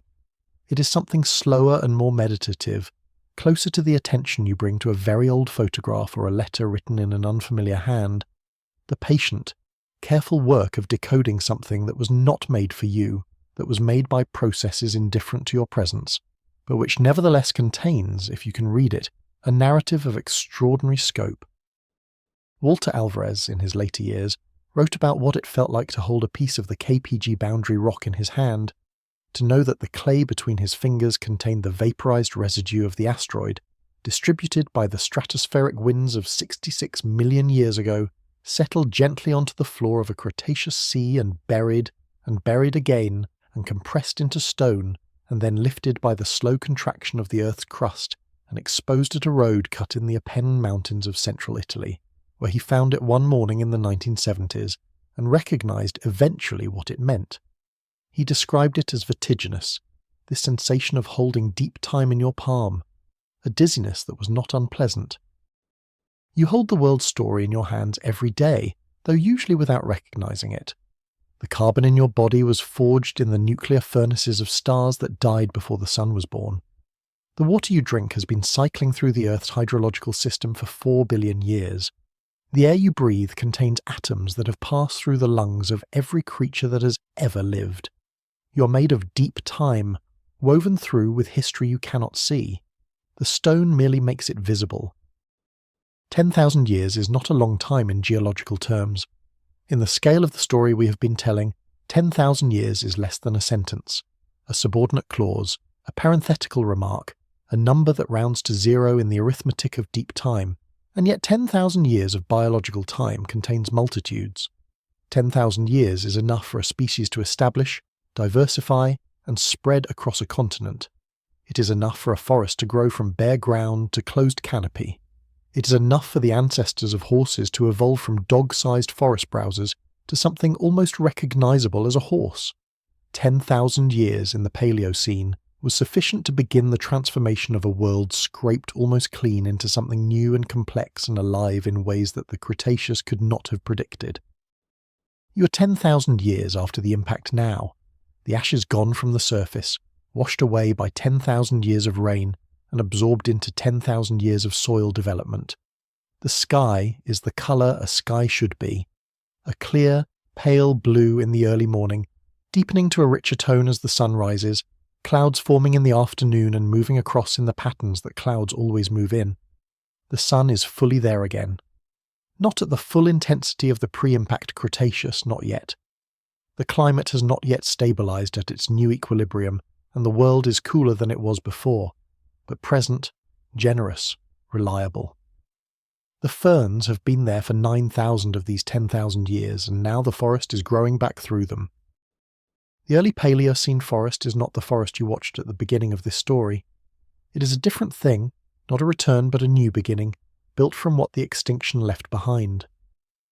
The trees that are here are the descendants of the trees that survived, the early angiosperm lineages that proved flexible enough to persist through the impact winter, the conifers in the higher latitudes that rode out the darkness and cold in a state of suspended metabolic activity and expanded again when the light returned. They are not the same species as their Cretaceous ancestors in every case. The extinction took its toll on plant diversity too, eliminating perhaps 40 to 60% of plant species at the KP boundary. The forest rebuilding itself in the Paleocene is doing so from a reduced palette, with new combinations emerging as surviving species fill the gaps left by those that did not make it through. The fern ground cover is still there. It will be there for thousands of years more, slowly replaced by the advancing forest as trees establish and create shade that the ferns cannot tolerate. In clearings and along riverbanks and on the edges of the canopy, the ferns still dominate, a reminder of the long emergency that has just passed, the provisional covering they provided over a world in recovery. You walk through them, and their fronds brush against your legs with the same soft contact they have always made, unchanged in the basic fact of their being, indifferent to the history they have witnessed. The mammals are out in the open, for the first time in their entire evolutionary history. 170 million years of hiding, of smallness, of nocturnal margins and burrow entrances and cautious peripheral existence. The mammals are moving through a world without large dinosaurs in it. The sensation, if animals could have sensations about evolutionary history, might be something like stepping out of a very small room into a very large one. The sudden awareness of space, of possibility, of dimensions previously unimagined. But animals do not have evolutionary awareness. They simply move through the world that exists, responding to what is there and not responding to what is no longer there. What is there in the early Paleocene for the mammals is abundance. Not the abundance of prey, there are not yet large prey animals to hunt, but the abundance of ecological opportunity. Every niche that the non-avian dinosaurs vacated is now open.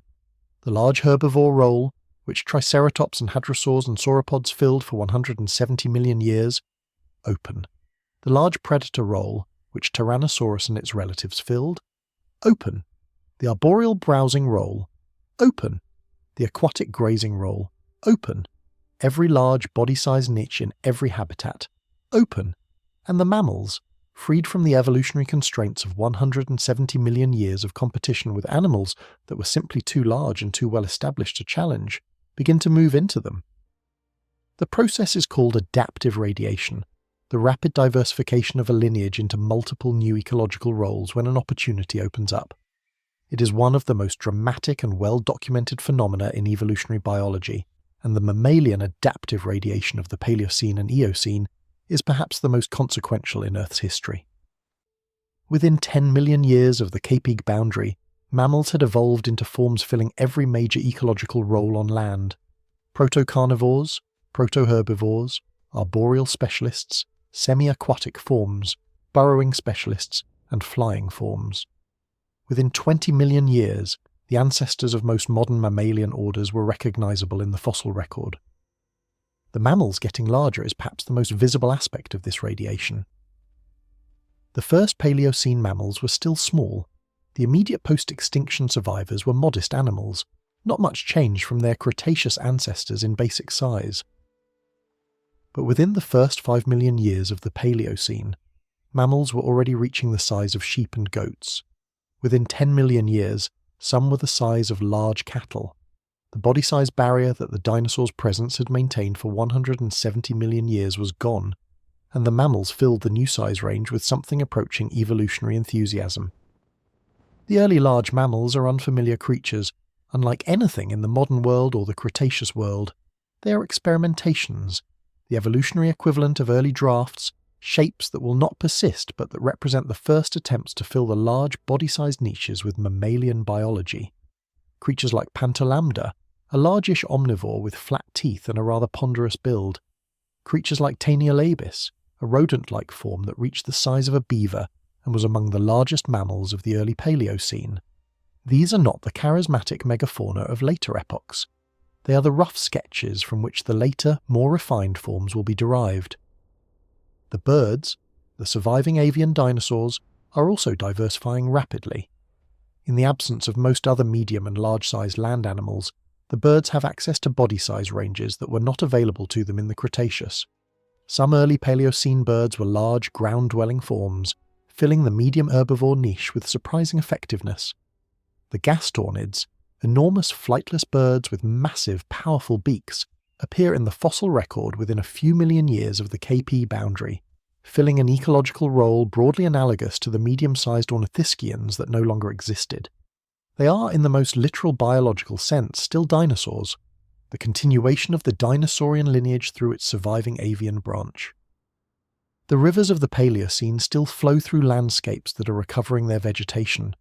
The river you have been watching through this entire story, or its successor, the river that flows through the same geography 10,000 years later, carries brown, sediment-laden water through banks that are beginning to be stabilized by root systems of the recovering vegetation.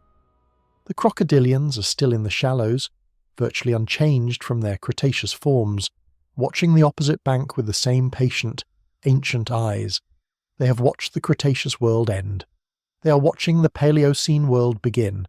They will watch the Eocene and the Oligocene and the Miocene and the Pliocene and the Pleistocene unfold, and each world will be different, and they will adapt with their customary minimal effort, because the crocodilian body plan requires almost no adaptation.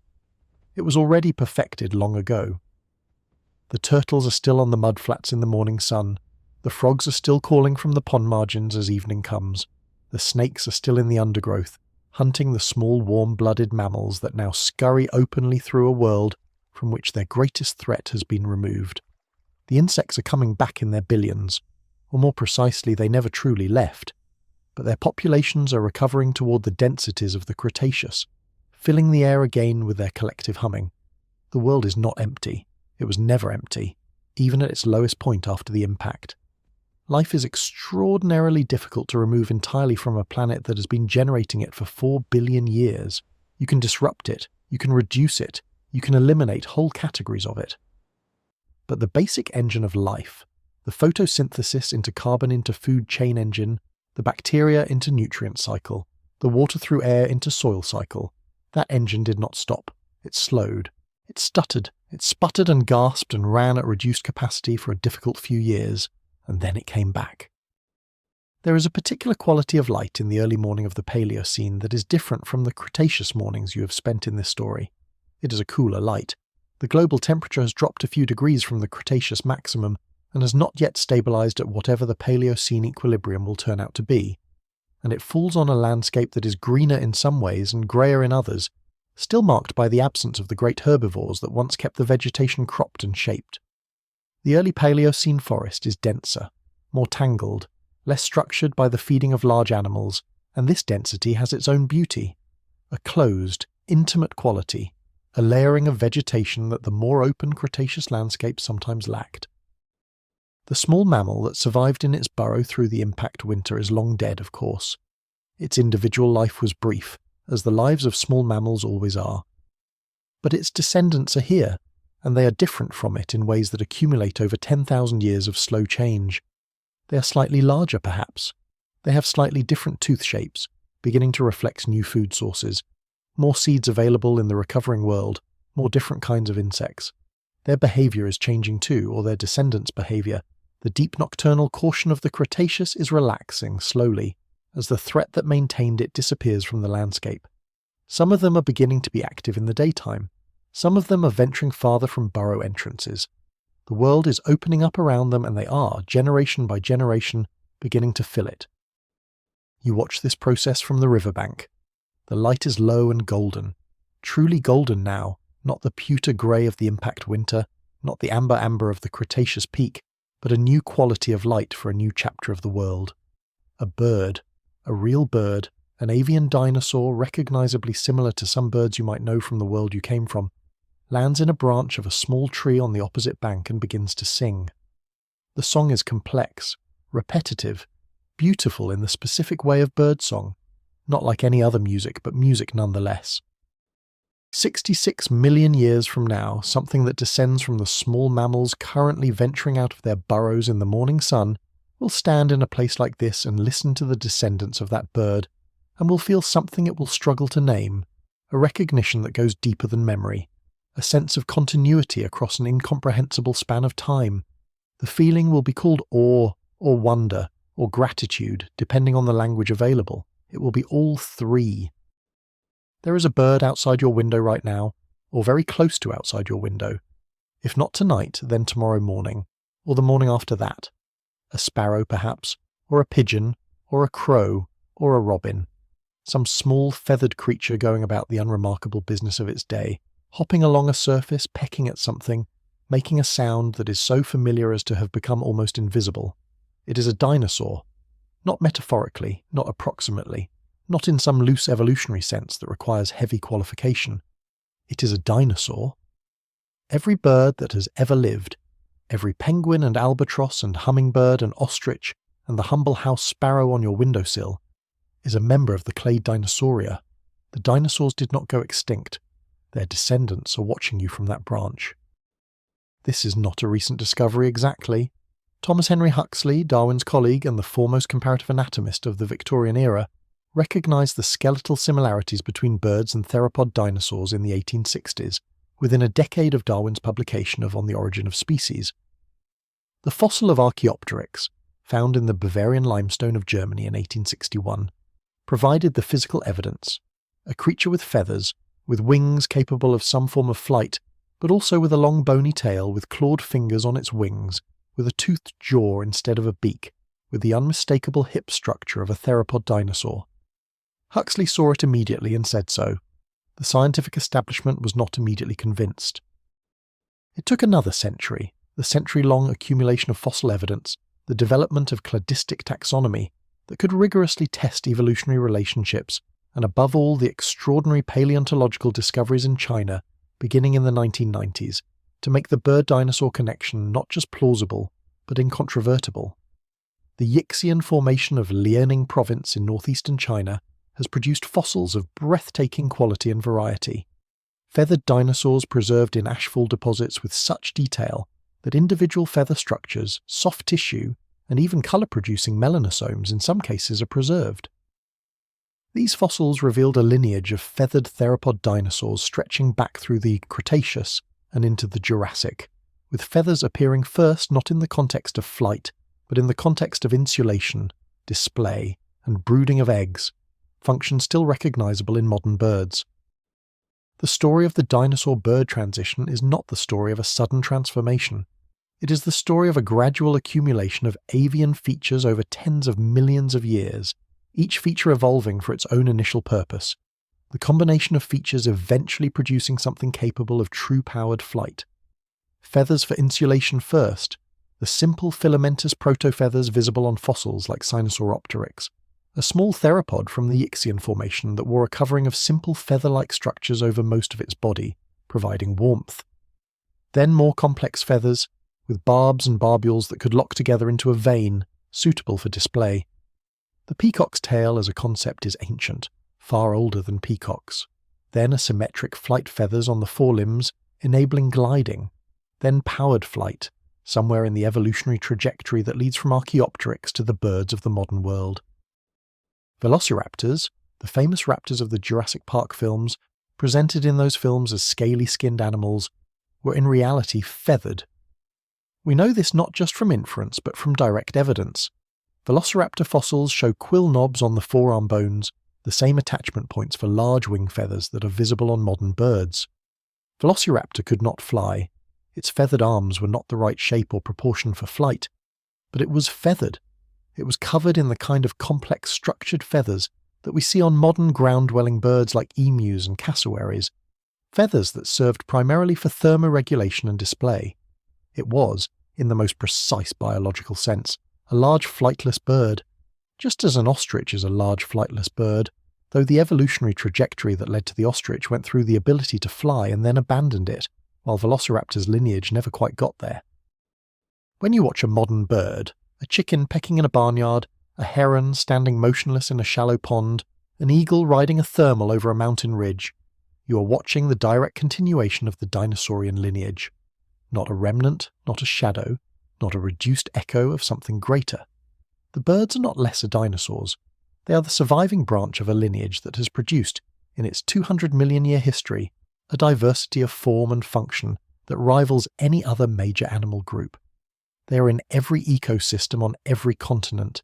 They have colonized environments that no other vertebrate lineage has fully exploited. There are birds in the high Arctic and in the deep tropics, birds that dive to 200 meters below the ocean surface, and birds that soar to altitudes higher than commercial aircraft. They are one of the most successful lineages in the history of vertebrate life. Consider the crow. The crow, which you have perhaps watched with some exasperation as it opens your garbage bins or steals food from an outdoor table, is among the most intelligent animals on the planet. Crows use tools. They have been observed fashioning hooks from wire to retrieve food from narrow containers, an act requiring not just tool use but tool manufacture, planning, and something closely resembling an understanding of the physical properties of materials. They recognize individual human faces and remember them for years, adjusting their behavior toward humans they have identified as threats or allies. They play. They hold what appears to be mourning behavior when a member of their group dies. They pass information across generations. Specific knowledge about specific dangerous individuals, transmitted not through genetics, but through something that looks very much like learning and teaching. The crow's intelligence is dinosaurian intelligence. It evolved in a lineage that has been refining neural complexity and behavioral flexibility for hundreds of millions of years, that survived the KPG extinction precisely because it was flexible, adaptable, capable of solving new problems as they arose. The large-brained Troodon of the Cretaceous, the highly social raptors that the reference story explored, the pack-hunting strategies of dromaeosaurids, all of these are earlier expressions of the same evolutionary tendency toward intelligence that eventually produced the crow and the raven and the parrot and, at the extreme end of the scale, the human being, whose intelligence evolved by a different route, but which is continuous with the same deep evolutionary history. The hummingbird is also a dinosaur. The hummingbird, which weighs about as much as a large paperclip and can hover in place by beating its wings 80 times per second, adjusting the angle and speed of each beat, with neurological precision beyond the capacity of any human-designed flying machine. The hummingbird is a theropod dinosaur, a descendant of the same lineage that produced Tyrannosaurus, refined by 66 million years of selection for increasingly precise metabolic and aerodynamic performance. The fact that there is a direct evolutionary line from a 12-meter, 7-ton apex predator to a 3-gram nectarivore that can fly backwards is one of the more extraordinary facts in the entire history of life. The penguin is a dinosaur that decided approximately 60 million years ago to return to the ocean. It carries in its body the skeletal record of its flying ancestor. The wing bones are still there, modified into flippers, but recognizably the same structures, repurposed from air to water with the efficiency that evolution always brings to the problem of repurposing existing materials.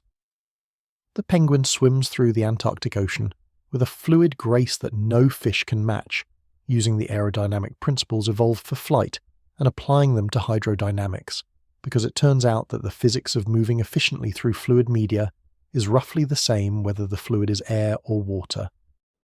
The albatross is a dinosaur that has mastered dynamic soaring over the open ocean, a flight technique that extracts energy from the gradient between fast-moving air above the waves and slower air near the surface, allowing the bird to travel thousands of kilometers without a wing beat, gliding and banking and climbing on the invisible energy of wind shear.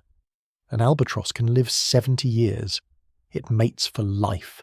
It navigates across the featureless expanse of the Southern Ocean, using a magnetic sense, an olfactory map, and stellar navigation with a precision that makes human navigation technology look primitive. It is a dinosaur. It has been a dinosaur for 200 million years, refining this one line of inquiry: how to move through the world efficiently, how to find food, how to find a mate, how to raise young, with the patient, unself-conscious perfectionism of pure natural selection. Think about what this means for the story you have been following tonight. The dinosaurs did not end. The great non-avian branches, the ceratopsians, the hadrosaurs, the sauropods, the tyrannosaurs, the ornithomimids, those branches are gone. Their individual shapes, their particular solutions to the problems of large body existence on land, are gone. The world will not see another Triceratops, will not see another Tyrannosaurus, will not see the amber-lit floodplains of the Cretaceous or the Western Interior Seaway, or the warm fern-floored forests of late Maastrichtian Montana. Those specific things are gone. But the lineage persists, the deeper pattern, the dinosaurian body plan, the dinosaurian metabolism, the dinosaurian evolutionary tendency toward complexity and diversity and intelligence persists in every bird that has ever sung, or swum, or soared, or scratched in the dirt. The song you hear in the morning is a dinosaur singing. The shadow that crosses your garden when a hawk passes overhead is a dinosaur's shadow. When you eat a chicken, you are eating a dinosaur. When you watch a documentary about penguins, you are watching dinosaurs. They are everywhere, always, all around you, the living continuation of a lineage that the asteroid tried to end and could only reduce, which is not the same thing as ending at all. There is something deeply comforting about this if you let it be. The Cretaceous world you watched at the beginning of this story, the amber light, the warm rivers, the hadrosaur calls in the forest, the Triceratops at the floodplain, the pterosaurs over the seaway, that world is gone. You can grieve for it if you wish. It was beautiful, and it lasted for an extraordinary long time, and it ended not through any fault of its own, but through the random intersection of orbital mechanics with biological vulnerability. The grief is appropriate. The world was beautiful and it is gone. But the dinosaurs are in your garden. They're in the morning sky when the swallows come back in spring. They are in the Antarctic Ocean where penguins porpoise through the cold water. They're in the crow on the fence, watching you with one bright eye, remembering your face. 66 million years. Let that number sit with you for a moment. Do not try to understand it. You cannot understand it. Not in the precise way you understand that 10 is more than 5, or that 100 is a larger group than 20. The number 66 million is too large for the kind of direct experiential comprehension that the human mind evolved to perform. We evolved to understand the timescales relevant to foraging and migration and seasonal change, and the lifetimes of individuals and the memory span of communities. We evolved to understand last winter and next summer. We did not evolve to understand the Paleocene. And yet we can approach it, not through direct comprehension but through analogy, through metaphor, through the careful use of proportion and scale, to build a sense of the magnitude even when direct understanding is impossible. Here is one way to approach 66 million years.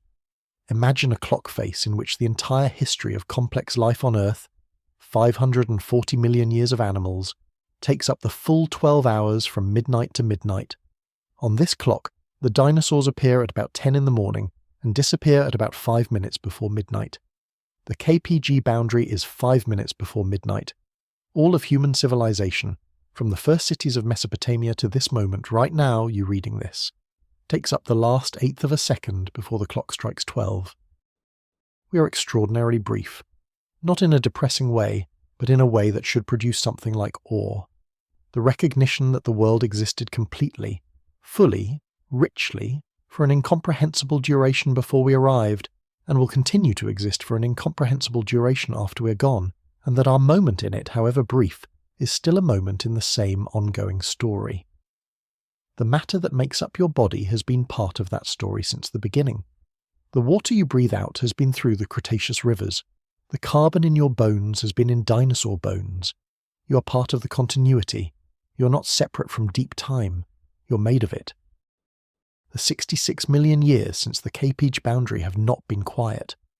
They have been the most consequential 66 million years in the history of mammalian life. The adaptive radiation of the mammals filled the world with forms that the Cretaceous world had no analogues for. Elephants and whales and horses and bats and primates and dogs and cats and deer and every other mammalian form you have ever encountered. The continents continued their slow drift, opening ocean basins and closing them, producing mountain ranges and eroding them, connecting land masses and severing them, driving the isolation and diversification of populations that is one of the primary engines of speciation. The climate cycled through warm periods and cool periods, the great ice ages of the Pleistocene arriving and retreating multiple times in the last 2 million years, each cycle shaping and reshaping the distribution of life across the planet. And through all of this, the continental drift, the ice ages, the mass migrations of species following climate gradients, the extinctions, both minor and significant, that punctuated the Cenozoic. The survivors of the KPG event continued their work. The crocodilians still in their rivers, the turtles still on their mudflats, the frogs still calling from the pond edges, the birds in every sky of every continent, and the mammals, now large and diverse and filling every available ecological role, pressing against the boundaries of their evolutionary possibilities with the same relentless energy that life has always brought to the problem of surviving. Somewhere in Africa, perhaps 300,000 years ago, a number so small by geological standards that it would barely be visible as a mark on the clock face we described, something was born that would eventually name itself Homo sapiens. It had a large brain relative to its body size. It had hands capable of fine manipulation.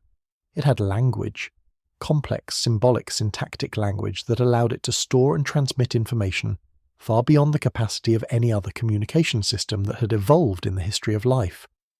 And it had something else, something harder to define, curiosity, an interest in things that were not immediately relevant to its survival, an inclination to ask not just what is that, but why is that, and what does it mean? This species, among its first acts of organised intellectual inquiry, began to look at the ground and ask questions about what was buried in it. They found bones, enormous bones, far too large to belong to any living animal they knew. In ancient China, these bones were interpreted as dragon remains, and powdered and sold as medicine. In ancient Greece, Empedocles found fossil elephant skulls in Sicily, and interpreted them as the skulls of the Cyclops, the single large nasal opening of the fossil elephant skull looking, if you had no context for the living animal, remarkably like a single enormous eye socket. In medieval Europe, fossilized ammonites were called snake stones and believed to be petrified serpents. The world was full of evidence of its own deep history, and the creatures who had just arrived in it interpreted that evidence through the only frameworks available to them. The systematic study of fossils, paleontology as a scientific discipline, began to emerge in the 18th and 19th centuries as the conceptual tools of stratigraphy and comparative anatomy, and eventually evolutionary biology, were developed and applied to the question of what these giant bones meant. Georges Cuvier, the French anatomist, demonstrated in the early 19th century that the fossil record contained animals that no longer existed, that extinction was a real phenomenon, not a theological impossibility. William Buckland and Mary Anning and Gideon Mantell and Richard Owen were among the figures who began to systematically describe and classify the remains of what Owen eventually named Dinosauria, the terrible lizards, in a translation that captured something of the size and otherness of the creatures, but missed, as we now know, the crucial detail that they were not lizards at all. And then Darwin, in 1859, gave the whole enterprise a new context. Evolutionary continuity, the branching tree of life, the deep connection between all living things through the common ancestry that natural selection had been sculpting for billions of years. After Darwin, the dinosaurs were not simply extinct monsters, they were relatives. They were chapters in the same story that produced the creatures alive today. The person who found the fossil was connected to it, not directly, not through some simple chain of ancestry, but through the vast network of evolutionary relationship that joins every living thing to every other living thing through the shared chemistry of life and the shared origin of all biology in the first cells 4 billion years ago. This is what paleontology gives us in its deepest gift, the experience of belonging to something much larger than ourselves. When Walter Alvarez held the KPG boundary clay in his hand and felt vertiginous, he was feeling the specific vertigo of a creature that has just become aware of its own placement in deep time. We are so recent. Everything around us is so old. The rock underfoot contains histories that dwarf anything human civilization has produced. The bird on the branch has been here, in one form or another, for 150 million years. The tree it sits in has been here for 100 million years. The insect it is hunting has been here for 200 million years. We, who built cities 10,000 years ago and consider this ancient, are the newcomers. And yet we are the ones asking the questions. That is the strange and wonderful thing about our brevity. In 66 million years of post-KPG Earth history, no other species had developed the conceptual tools to understand what had happened at the end of the Cretaceous. The crocodilians lived through it without understanding it. The birds descended from it without knowing it. The mammals inherited the world it created without knowing what they had inherited. We are the first creatures in the history of this planet capable of looking at the thin dark stripe in the rock and understanding what it means. We arrived late. We arrived briefly, but we arrived asking. There is something that happens when you truly internalize deep time, when you let the 66 million years become real to you, not as an abstraction, but as an actual extent of duration. All those years actually happening, one after another, season after season, organism born and dying and being replaced by other organisms, the whole patient engine of life running on and on through the dark and the cold and the warmth and the change. Something shifts in the way you hold your own moment. The anxieties of the day, which in the normal register of human life seem pressing and significant, reveal themselves as occupying a very small portion of a very large story. The things that feel permanent are, in the scale of deep time, among the most transient features of the landscape. The things that feel new, your species, your civilization, your lifetime, are younger than most of the songs you hear in the morning. This is not meant to make your moment feel small. It is meant to make it feel located, placed in a context that gives it its proper proportion. Your moment is real. Your 60 or 70 or 80 years of living are genuinely significant in the terms available to you and the people you share them with. But they are also part of this, the continuing story of life on a planet that has been sustaining it for 4 billion years, through all the catastrophes and recoveries and transformations that deep time contains, each of them producing a world that would have been unimaginable from the previous one. The Cretaceous world could not have imagined the Paleocene. The Paleocene world could not have imagined the Eocene. The Eocene world could not have imagined the Miocene. And none of the mammals that populated any of those worlds could have imagined the Pleistocene, with its great glaciers and its extraordinary apes and its eventual production of a species that would stand in the landscape of the early 21st century, looking at the horizon, unable to see the 66 million years behind them but carrying them anyway, in the carbon of their bodies and the water of their blood, and the deep grammar of instincts laid down in the Cretaceous by small animals in burrows who survived because they were small and flexible and underground. You are made of this story. You are the latest chapter of it. The chapter is not finished. Not yet. Not for a long time. If the history of life's resilience is any guide, the sun will rise tomorrow in the same way it has risen every day for 66 million years since the K-Peak boundary, over a world in the process of continual becoming, carrying with it in the morning light the long accumulation of all the days that have come before. Let the enormity of that be restful. You are not responsible for 66 million years of history. You did not cause the asteroid or survive the impact winter, or evolve the crow's intelligence or develop the albatross's soaring technique. These things happened through you and before you and around you. You are part of the continuity. That is enough. It is more than enough. It is everything. Close your eyes now if they are not already closed. The Cretaceous is behind you, beautiful and warm and teeming with creatures who never knew what was coming. The Paleocene is behind you too, and all the epochs between then and now. The present moment is where you are, and the present moment is the one the whole history of the world has been building toward, for no reason and with no plan, simply because each moment produces the next, and the next, and the next, in the patient, unstoppable way that time produces moments. Rest now, the story has been told, the world continues. Return with us now to the floodplain. Return to the amber light and the smell of warm earth and the distant sound of the river. There is more to see here before the light changes. There is more to understand about the world that was lost, not in the abstract scientific sense of understanding, but in the intimate sense of having sat with it long enough that it becomes real, the way a place becomes real when you have spent enough time in it to know its rhythms. The Triceratops herd moves in the morning. This is their pattern. With the first light they become active, moving from wherever they rested overnight toward the grazing grounds they know, following routes established by decades of use, paths worn into the soft floodplain soil by the passage of many large animals over many years. The path is visible even now, a flattening of the vegetation and a compression of the soil that tells you, if you know how to read it, that large animals have been walking here repeatedly. The herd uses this path the way you use a familiar road, without thinking about it, following a groove worn into collective memory. In the morning, the herd consists of about 30 individuals, a core group of adult females, several juveniles of various ages, 3 or 4 subadult animals that have not yet reached their full size, and 2 mature adult males who occupy the edges of the group in a loose, semi-separate way that reflects the social dynamics of ceratopsian herds, present but peripheral, tolerated rather than fully integrated. The old matriarch, if matriarch is the right word, and it may not be, but she is the largest female and the one whose movements seem to influence the group's direction most consistently, walks near the centre of the herd with the unhurried confidence of an animal that has been doing this for many years. The juvenile who has been tracking through this story is close to her. Probably not her calf, the timing doesn't quite work, but close to her the way young animals are close to the largest, most solid presence available. The juvenile's frill is beginning to develop.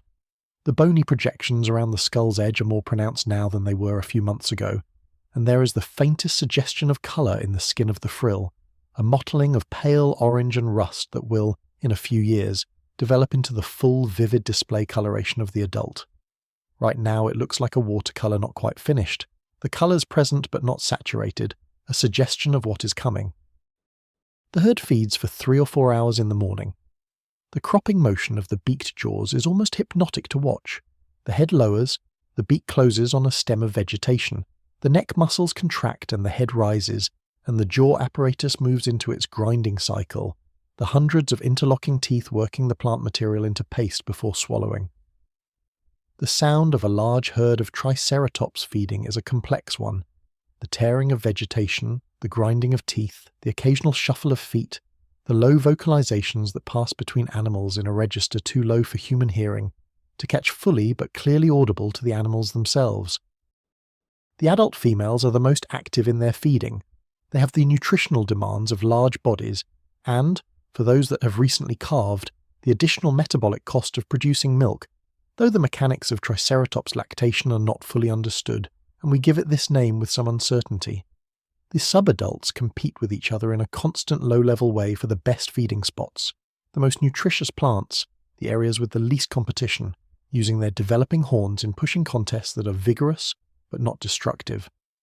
The full combat between adult males, the dramatic locking of horns that produces the scars visible on many Triceratops skulls in the fossil record, will not happen until these subadults are older and larger, and the stakes are higher. The herd's feeding is interrupted briefly, perhaps 2 hours into the morning, by a passing Pachycephalosaurus that blunders through the edge of the feeding area. The Pachycephalosaurus is twice as tall as the largest of the Triceratops young, but it is a threat to no adult ceratopsan, and it knows it. It moves through the herd's periphery with a quality of apologetic haste, head down, moving quickly toward the tree line. The nearest adult Triceratops watches it pass with the relaxed but present attention of an animal that is assessing rather than alarmed. The horns are there if needed. They are not needed. After the morning feeding, the midday heat drives the herd to the edge of the forest, where the shade is deep and the air several degrees cooler under the closed canopy. This is a daily ritual. The herd finds its accustomed places in the shade with a practiced ease, certain animals always in certain positions relative to the group, the juveniles clustered near the largest adults, the males on the peripheral edges. They stand in the shade and their digestive systems work through the morning's intake with the slow, powerful efficiency of very large herbivores. You sit among them. They allow this, or rather they have processed your presence and filed it in the category of non-threatening, and they have moved on. You're not predator-shaped. You're not moving quickly. You're sitting very still at the edge of their resting area, and after the initial wariness of your arrival, the herd has returned to its business, which in the midday heat is primarily the business of standing still and digesting, and occasionally moving a few feet for reasons invisible to you, but presumably clear to them. The juvenile is in the shade nearest you. It is lying down, a posture you would not have expected from a dinosaur perhaps, but which is perfectly natural, the young animal folded onto its knees, with its legs tucked beneath its considerable bulk, resting its massive head on the ground. Its breathing is slow and audible from a few meters away, a deep rhythmic sound that is more felt than heard. Its eyes are partly closed. The amber light filters through the canopy above in moving patterns, shifting with the movement of the upper branches in the afternoon breeze, dappling the ground and the animal's flank in constantly changing shapes. This is rest. This is what rest looks like for an animal that weighs several tons and has no permanent shelter, and lives in a world full of things that would kill it if they could. The vulnerability of sleep, or something close to sleep, is managed by the herd. While the juvenile rests, there are adult animals standing, alert, their eyes moving over the forest edge with the steady, experienced attention of creatures that have been the object of predatory interest for their entire lives. The herd rests in shifts, managing its collective vulnerability through the distributed awareness of the group. There is something deeply familiar about this, the management of vulnerability through collective presence, the way a group of sleeping animals is safer than a single sleeping animal, the unconscious social contract that allows rest to happen. Social animals of every kind, from the most ancient fish schools to modern human families sleeping under the same roof, are exploiting the same basic mathematics. The more individuals watching, the less likely that a threat will go undetected long enough to become fatal. The Triceratops herd does not think about this. It does not need to think about it. The behavior is as deeply written into its biology as the shape of its horns. The afternoon deepens, clouds build over the western hills, not unusual in the Cretaceous, where the atmospheric moisture cycling through the warm world produces reliable afternoon thunderstorms in many regions. The light changes first, going from amber to a more diffuse, even quality as the clouds build. Then the temperature drops a few degrees. Then the wind picks up slightly, bringing with it the smell of rain from the direction of the hills. The herd responds to this the way herds respond to weather, with a collective restlessness, a slight increase in alertness, animals that were resting rising to their feet, heads lifting, nostrils testing the wind. Not alarm. This is familiar weather, the same pattern they experience regularly. But attention.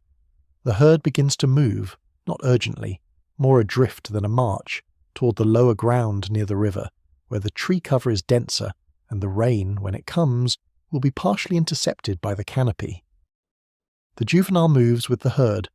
It has risen from its resting position with the slight awkwardness of a young animal whose body is still learning its own mechanics, a momentary wobble as it finds its feet, and then it is upright and moving, falling into step beside the older female who has been its consistent reference point throughout this day and many days before it.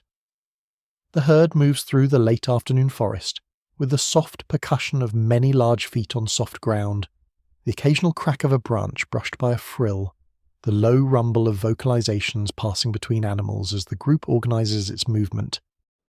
The rain comes. It comes the way Cretaceous rain comes.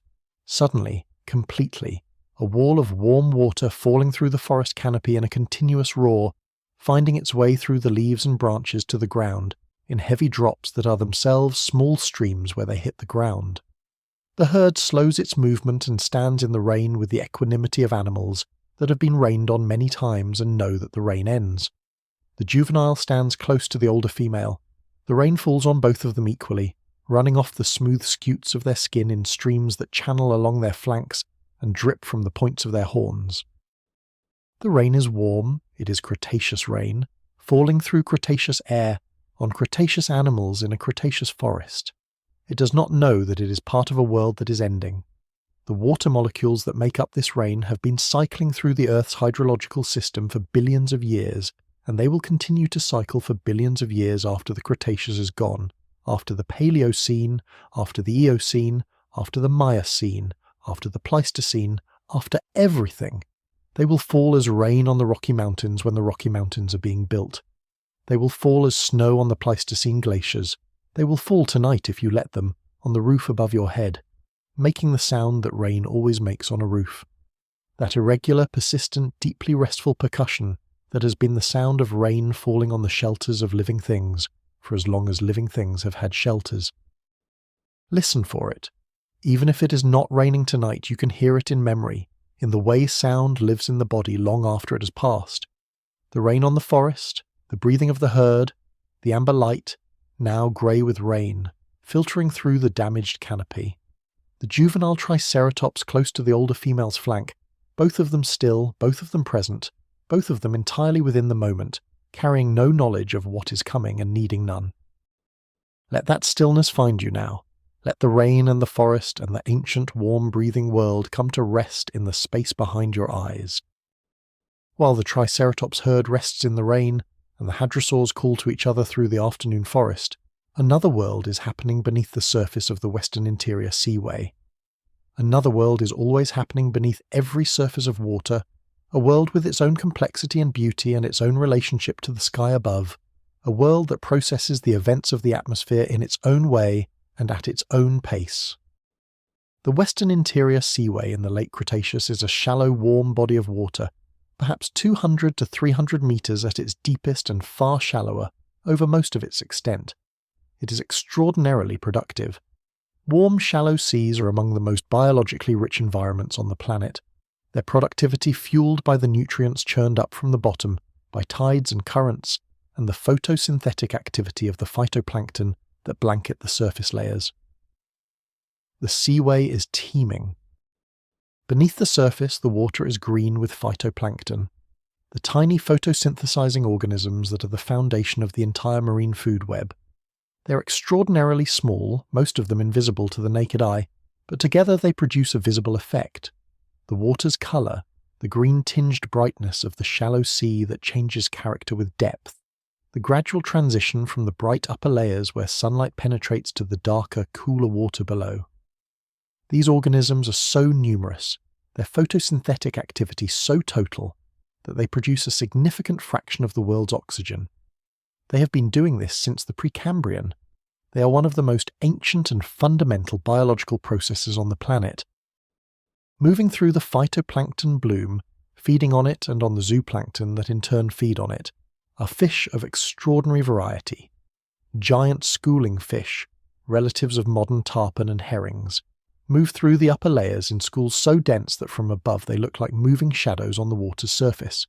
Beneath them, larger fish, Zephactinus, a massive predatory fish up to 6 meters long, built for speed and equipped with enormous fang-like teeth, pursuing the schools of smaller fish with a predatory efficiency honed over millions of years.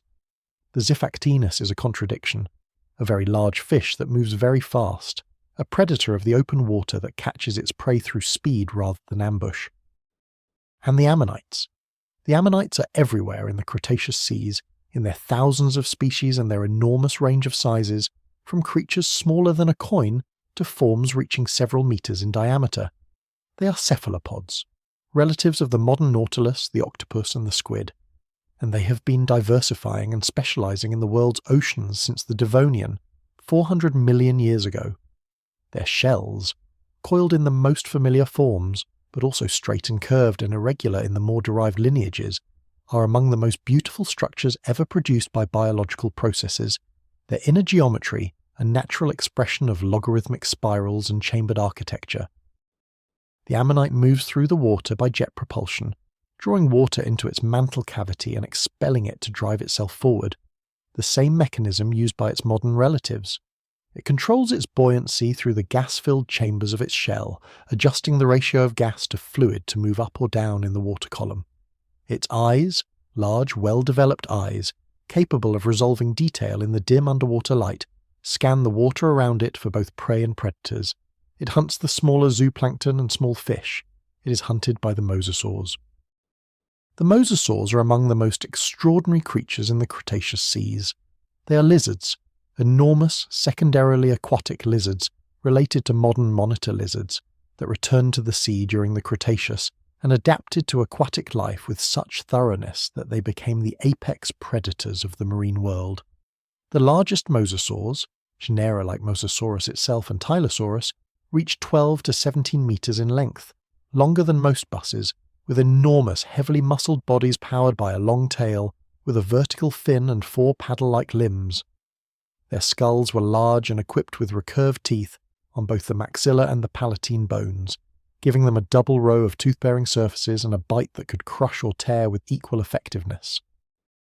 The mosasaurs swam differently from fish.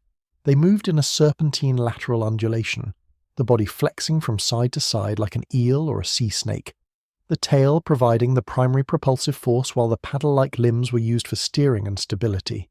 This is the same pattern of locomotion as the basilosaurid whales that will evolve 60 million years in the future, when the ocean niches vacated by the mosasaurs' extinction are eventually filled by the descendants of those same small Paleocene mammals we have been watching in their burrows. Life finds the same solutions repeatedly, not by remembering the previous version, but by discovering anew what works in each set of conditions. Beneath the mosasaurs in the water column, the plesiosaurs move with their own distinctive style of locomotion. Not the serpentine undulation of the mosasaurs, but a flying motion, all 4 paddles used in coordinated strokes like wings in water, driving the animal through the sea with a grace that belies the power behind the motion. The plesiosaurs had been in the world's ocean since the Triassic 200 million years ago, and had evolved into multiple body plans.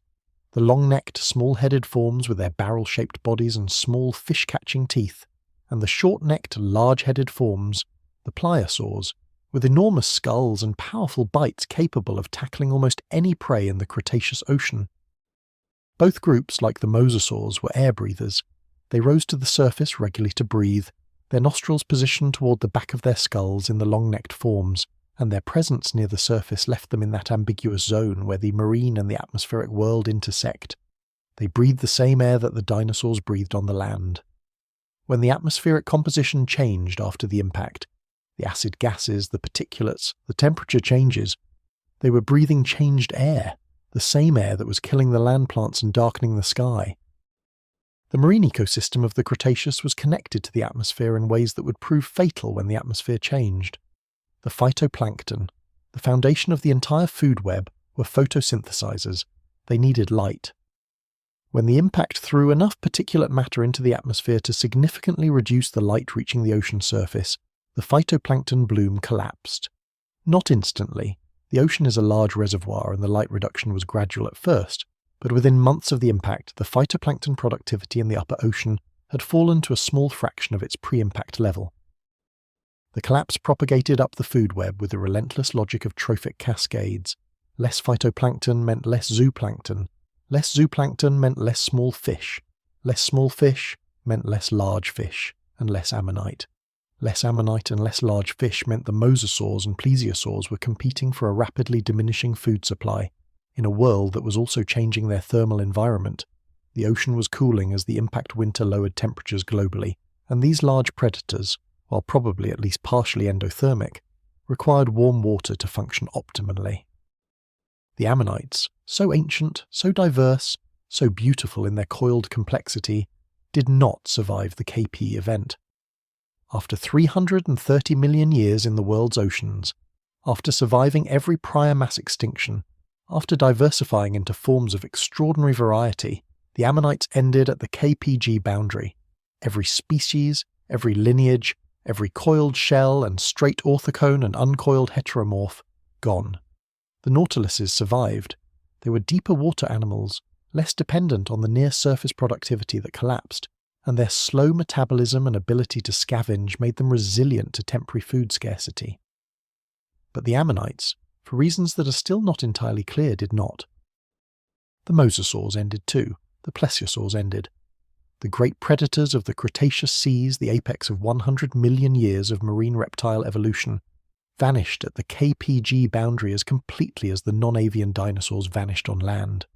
The ocean, like the land, was emptied of its largest forms, its most complex predators, its most spectacular biodiversity.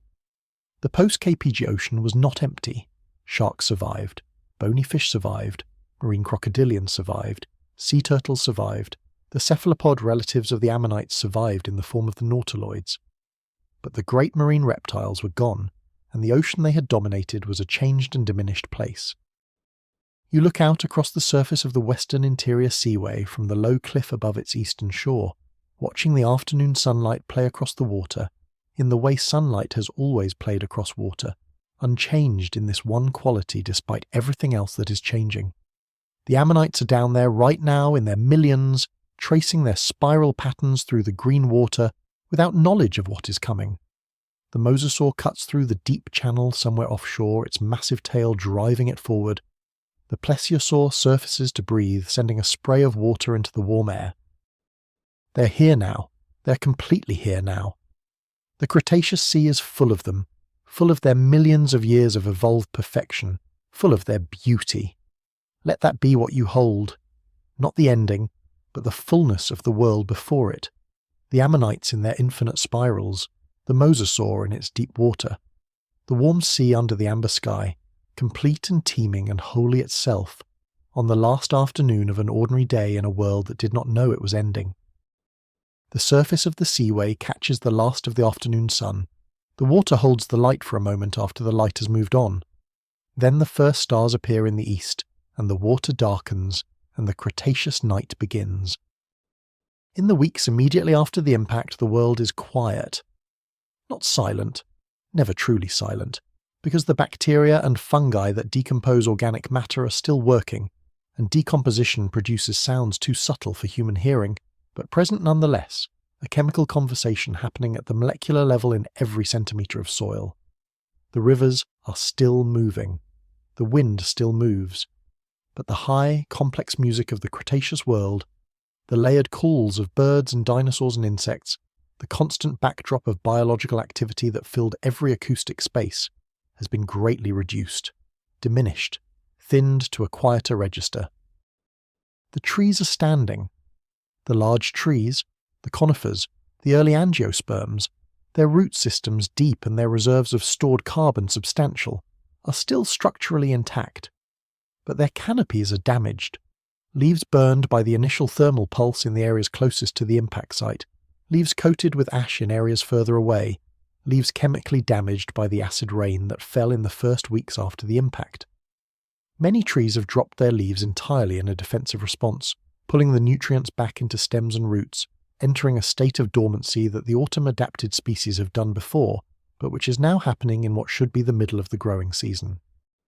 The forest, which was dense and green, and layered with life from the ground to the canopy, has become something more open and grey.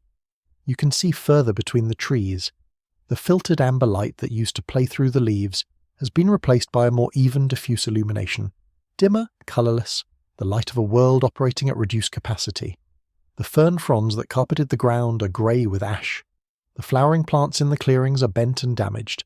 The ecosystem that took millions of years to assemble its current complexity is, in a matter of weeks, simplified, reduced, stripped back towards something more basic. And into this simplified, damaged, ash-covered world the ferns begin to grow. Not the same ferns that were there before, not immediately, not in the same places. The first fern growth emerges from the root systems of the damaged ferns, from spores already in the soil, from spores carried on the wind from areas slightly less affected. Fern spores are extraordinarily robust. They are small, numerous, capable of remaining viable in the soil for years, capable of germinating in a wide range of conditions, including the degraded conditions of a post-impact landscape. They do not require a rich, complex soil. They do not require full sunlight. They do not require the specific mycorrhizal fungi associations that many flowering plants and conifers depend on. They grow on rock. They grow in volcanic ash. They grow wherever there is moisture, and a minimum of nutrients and whatever light the grey sky is providing. This is what paleobotanists call the fern spike, the brief but dramatic dominance of fern spores in the pollen record immediately above the KPG boundary. It is one of the most characteristic features of the KPG boundary in continental sediments around the world. Where there was a diverse assemblage of pollen types below the boundary, conifers and flowering plants in their many forms. Above the boundary there are fern spores, and for a brief interval almost nothing else. The diversity collapses to near zero, and then recovers slowly, as the ferns stabilise the ground and create the conditions for more complex plant communities to re-establish. You watch the first ferns grow. You're here, in what will one day be Montana 6 months after the impact, and the first green things are returning to the grey world. The fronds are small, not the tall, architecturally complex ferns of the mature Cretaceous forest, but simple, modest fronds on short stems. The first cautious expression of the world's determination to be green again. They are coming up through the ash. They are pushing their small fronds through the grey coating of the damaged landscape, and their colour, that specific strong green of fern fronds, a colour that seems almost aggressive in its vitality against the grey background, is the most beautiful thing you've seen in months. The smell of the ferns is the smell of the world returning. It is a sharp, green vegetable smell, the smell of chlorophyll doing its ancient work, of water being lifted from soil through roots and stems and transpired into the damaged air, a quiet cycling of moisture and chemistry that is itself a form of repair. The air near the growing ferns is microscopically different from the air a few meters away. Slightly more oxygen, slightly more moisture, slightly cooled by the transpiration from the leaf surfaces. The ferns are already making the world more hospitable, and they will continue to make it more hospitable, until it is hospitable enough for the things that can only grow in the conditions that ferns create. There are insects with the ferns. There were always insects hiding in the soil through the worst of the impact winter, surviving on organic matter and detritus and each other, waiting with the deep patience of organisms whose entire evolutionary strategy is to be numerous enough that no single disaster can eliminate every individual. The insects emerge when the ferns emerge, as if the green of the fronds is a signal, and perhaps it is. The chemistry of fresh fern growth is different from the chemistry of dead and damaged plant material, and the insects that can respond to that chemistry will find it before those that cannot. The beetles are first, as beetles usually are, then small flies. Then eventually, as the weeks pass and the fern cover spreads, the first tentative calls of what might be insects or might be very small birds. It is hard to tell in the grey light of the post-impact world, but it is a sound, a biological sound, a sound made by something alive. The small mammals are emerging in the daytime now. They were nocturnal in the Cretaceous, but the impact winter has disrupted the normal day-night light cycle sufficiently that the distinction between daytime and nighttime has become less meaningful. The light is dim throughout the day, not the warmth and brightness that normally characterises midday, and at night, the clouds that have been present since the impact make the darkness almost total. The cue that used to keep the mammals underground during the day, the brightness of daylight, which signalled both the presence of visual predators and the absence of the small, warm-blooded insects that are easier to catch in the dark, has been softened. And the visual predators that used to patrol the daylight hours are mostly gone, so the mammals emerge. You watch one of them, small, brown, rounded with large eyes that give it a perpetual appearance of mild surprise, navigate through the early fern growth on the ash-covered floodplain. It moves in short, quick rushes, stopping to investigate something in the debris, moving on, stopping again. It finds a beetle. It catches it with a dexterity that seems almost casual, a quick snapping motion of the jaw, and eats it with brief, intense focus. Then it looks around, those large eyes scanning, the small nose testing the air, and moves on. There is something about watching it that is both deeply familiar and entirely new. Familiar because it has the quality of every small mammal you've ever seen, that combination of alertness and fragility and determined purposefulness. New because you know what it will become. The insects multiply in the ferns, the mammals multiply with the insects. The birds, the surviving avian lineages, begin to be more visible, moving through the recovering vegetation with the specific, careful attention of creatures searching for the food sources that are slowly becoming available again. A small sparrow-like bird lands on a fern frond, bends it with its weight, looks at you with one bright orange-irised eye, and flies on. It is already, in this impoverished post-impact world, a more successful organism than the Triceratops that stood on this same floodplain 6 months ago. Not because it is better, not in any absolute sense, but because it is what this new world requires: small, flexible, capable of eating whatever is available. The first year passes. The sky is still wrong, not the deep pewter of the worst months, but still hazy, still muted, the sun visible on some days as a pale disk and on others as merely a lightening of the overcast without any clear source. The temperature has stabilised somewhat.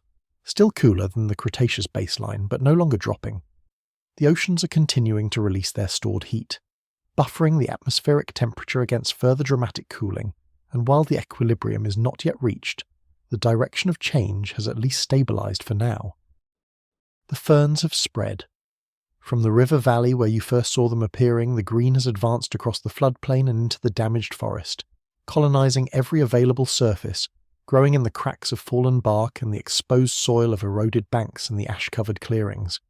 The forest is beginning to have an understory again, not the complex multi-layered understory of the Cretaceous forest, but a simpler one, dominated by ferns and the occasional pioneering flowering plant pushing up from a surviving root system. The trees, their canopies reduced by ash damage and leaf drop, are leafing out again. Slowly, tentatively, the new leaves smaller than the pre-impact leaves, the growth more cautious, as if the trees are testing the world before committing to full expansion. This is recovery, not restoration. The Cretaceous world will never be restored.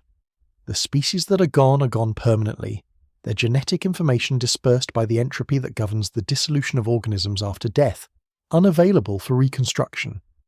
The Triceratops will not come back. The Hadrosaurs will not come back. The Mosasaurs in the seaway will not return.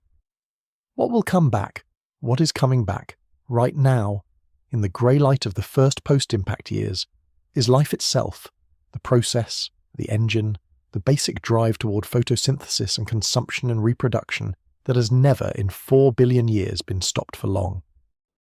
There are fungi doing the slow work of digestion. This is easy to overlook because fungi are quiet, visible only as occasional white threads in the dark soil or the pale bracket shapes emerging from dead wood. But the fungi are perhaps the most important organisms in the early recovery. They break down the enormous quantity of dead organic matter that the impact has left behind. The trees killed by acid rain, the dinosaur carcasses slowly returning to soil, the accumulated debris of a world that has just lost most of its primary consumers. The fungi extract nutrients from this material and make them available to plant roots. They form the mycorrhizal networks that flowering plants and conifers depend on for their own recovery. Without the fungi, the ferns alone could stabilize the landscape, but the more complex plant communities that will eventually return need the underground networks that the fungi are quietly rebuilding, one hyphal thread at a time, through the ashen-rich soil. The rivers are carrying the recovery downstream. The floodplains of the rivers collect sediment, ash and eroded soil, and the material of dead organisms, and deposit it in the low places, building new layers of nutrient-rich material over the damaged land. The rivers are also carrying seeds. The seeds of plants that germinated upstream in slightly less affected areas are released into the water and carried to new locations, depositing along banks and sandbars and the quiet, slow-moving sections where plant material accumulates. Every spring flood is a dispersal event. Every meander is a botanical experiment. The river is planting the valley with whatever survived, distributing the survivors as broadly as possible, maximizing the chances that something will find the right conditions in some new location and establish itself. Somewhere in the grey southern distance, a cloud is illuminated from below by a brief diffuse light. Not sunlight exactly, but the memory of sunlight, the sky beginning to thin in one place and allow something warmer through. It lasts only a moment. Then the overcast resumes its even, colourless dominance. But it happened. The light got through. And a few weeks from now it will happen again, and then again more frequently, and eventually the days will come when the sky is actually clear, when the sun is actually warm, when the shadows of the recovering ferns are actually cast by direct light, and not merely by the ambient glow of a cloud-diffused sky. That moment is not yet, but it is approaching. The world, patient and unhurried, is moving toward it. The ferns are the proof of this. In their modest, determined greenness, covering the ash-grey world with the same strong colour they have been expressing since before the dinosaurs existed, the ferns are saying something that requires no translation across 66 million years of time. The world is not finished. Whatever has happened, the world is not finished. The light is coming back. The green is coming back. The slow, patient process of rebuilding a complex world from simple surviving pieces is underway, and it will take as long as it takes. And what it produces will not be what was lost, but will be genuinely new, and the genuinely new thing will be beautiful in its own ways. Rest in this, in the ferns pushing up through the ash, in the first cautious green of a world beginning again. Let the recovery be your sleep, the slow, unhurried return of light and warmth and complexity to a world that is not in a hurry because deep time has never been in a hurry. There is something you carry with you from tonight's story, not the names. Those will fade, the specific genera and formations and geological stages blurring back into the general landscape of things you once learned and half remember. Not the numbers, though the numbers matter, and if you return to them they will clarify again. What you carry is something more like a feeling, a residue, the specific emotional texture of having spent time in a world much larger than your own. The feeling has several components. There is the wonder component, the recognition that the Earth has produced things of extraordinary beauty and complexity, that 66 million years of history have generated a diversity of form and strategy and solution that exceeds any human inventory or imagination. The Cretaceous world was beautiful. It was full of creatures that had been shaped by millions of years of selection into their specific perfected forms, each one a solution to a problem, each one wearing its evolutionary history as a body. The Triceratops and its horns, the Hadrosaur and its crest, the Mosasaur and its paddles, the Ammonite and its spiral shell, all of it beautiful, all of it gone. But then there is the continuity component, the equally strong recognition that the story did not end. The birds are still here, the crocodilians are still here, the turtles are still here, the frogs are still calling from the pond margins, as they have called from pond margins since before the dinosaurs walked the earth. The ferns are still growing, on volcanic slopes and forest floors and in the margins of streams, the same basic shape and function they have had for 300 million years. Life persists. It is extraordinarily difficult to end. The KP event was the most severe mass extinction in the last 500 million years, except for the one at the end of the Permian, and life still persisted through it. Battered and diminished and transformed but present, continuous, unbroken in its fundamental thread. And then there is the humility component, which arrives quietly and stays, the recognition that 66 million years of history transpired before you appeared, that the Triceratops lived its full, complex, successful life without any awareness of or relevance to the species that would eventually study its bones, that the asteroid struck and the world was transformed and the recovery proceeded through all its stages, fern spike and mammalian radiation, and the rise of primates and the evolution of Homo sapiens and the development of language and cities and science, without any of it being about you, or about your species, or about anything other than the blind, patient, impersonal working out of physical and biological processes over time. This humility is not diminishment, it is orientation. It places you correctly in the story, as a very recent arrival, extraordinarily capable in certain ways, extraordinarily fragile in others, carrying in your body and your brain the accumulated solutions of millions of years of prior evolution, living in a world built by processes that predate you by orders of magnitude. You did not make this world, you inherited it. The inheritance is extraordinary. The KPG Extinction teaches us something specific about this inheritance, that mass extinctions happen and that they are followed by recovery, not restoration. The Cretaceous is gone and will not return, but recovery, the slow repopulation of emptied niches with new forms, the diversification of surviving lineages into the spaces created by the extinction of the old ones.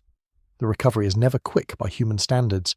It takes millions of years, not thousands, but it is reliable.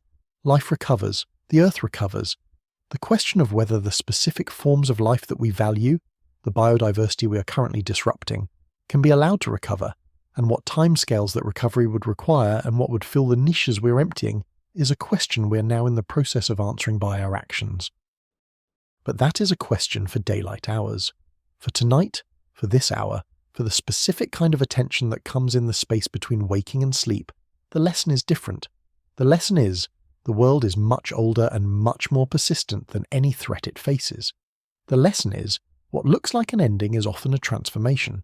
The lesson is, the ferns always come back. The lesson is, 66 million years from now, in the version of the world that exists then, whatever forms of life have filled the niches that exist in that time will look at the stones and read them, and what they read will be the story of right now, our thin layer in the rock, our chemistry, our time, and they will feel whatever they feel about the depth of time and the persistence of life and the extraordinary briefness of any particular world. Perhaps they will feel something like what you feel now in this late evening quiet with the story settling around you, a sense of being very small and very privileged simultaneously. Small because the scale of what you have been visiting tonight is incomprehensible, and your moment in it is microscopic. Privileged because you are here to visit it at all, because 66 million years of biological history produced, among other things, a creature capable of asking what happened to the dinosaurs and then spending centuries developing the tools to find out. The thin dark stripe in the rock is real. You can go and see it. There are outcrops in Montana and Colorado and New Mexico, and many other places where the KPG boundary is exposed and accessible. You can crouch down beside it and put your finger on it, that line between the Cretaceous and the Paleocene, that boundary between a world with non-avian dinosaurs and a world without them. The line is cold. The stone is old beyond any personal reckoning. But the line is there, physical, present, available to your touch, the moment when the world changed so completely that the change is readable in the rock itself, 66 million years later. And above the line, everything. The whole Cenozoic era, layer by layer, building upward toward today. The mammals diversifying and growing and filling the world with their forms. The birds expanding into every available sky. The primates developing in the forests of Africa. The grasslands spreading across the cooling continents of the Miocene.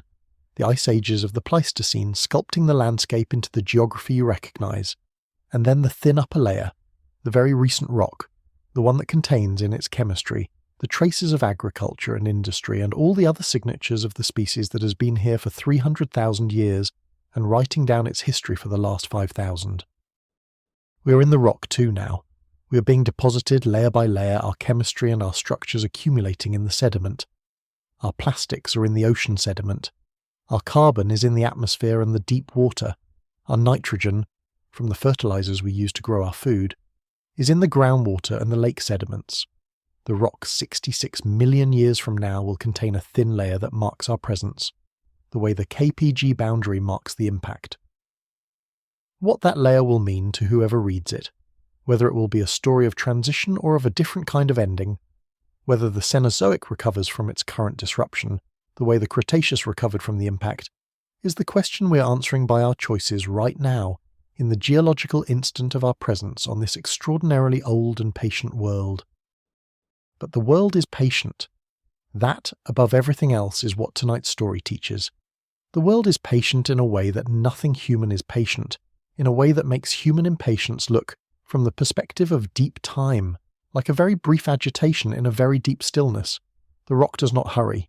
The sediment settles at its own pace. The ferns grow when conditions allow and wait when conditions do not. The crocodilians have been in their rivers for 120 million years, adjusting their ancient bodies to each new world with the minimum necessary change, never hurrying the process. Be like the crocodilian, for tonight at least. Be patient. Be still. Be in the specific moment that exists right now, the moment that 66 million years of history has been building toward without intent, the moment that is yours simply because you are here in it. The story is complete.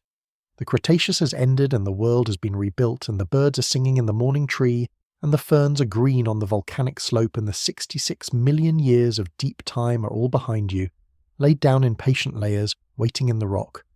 You are here, at the surface of all that history, breathing air that has been through every creature that has ever lived, drinking water that has been through the Cretaceous sea, made of stardust and dinosaur dust and all the transformations of matter that 4 billion years of life on a living planet can produce. Rest in that. Let the deep time hold you. The world is old and patient and it is not finished, and right now, in this moment, it contains you. Before the light changes entirely and the Cretaceous world recedes, there is one more creature you need to meet properly, not in passing, not as a shadow in the undergrowth, but fully, in the way that a creature of its complexity deserves, the Tyrannosaurus Rex. The name means tyrant lizard king, which is not entirely accurate. It was not a lizard, and whether it was a tyrant in any meaningful behavioral sense is a question that its bones can only partially answer. but it captures something essential about the impression the animal makes, even in fossil form, on every human who has ever stood in front of one. It is large. It is built for a single purpose with extraordinary completeness. It is the culminating expression of 170 million years of dinosaurian evolution toward the apex predator role. The Tyrannosaurus is approximately 12 to 13 meters long. That is the length of a large city bus. It weighs approximately 8 to 10 tons. The estimates vary by specimen, but 8 tons is a reasonable median. It stands perhaps 4 meters at the hip when walking, though it could raise its head considerably higher when alert. When it walks, its body is roughly horizontal, not the upright tail-dragging posture of the early museum reconstructions, but a balanced horizontal body position, the massive head counterbalanced by the heavy tail, the whole animal moving as a single integrated unit with the center of mass over the hind legs. Those hind legs are extraordinary. The muscles of the Tyrannosaurus hindquarters are among the most powerful that evolution has ever assembled in a terrestrial animal. The gastrocnemius, the calf muscle, alone is estimated to have been larger than the entire body of a modern lion.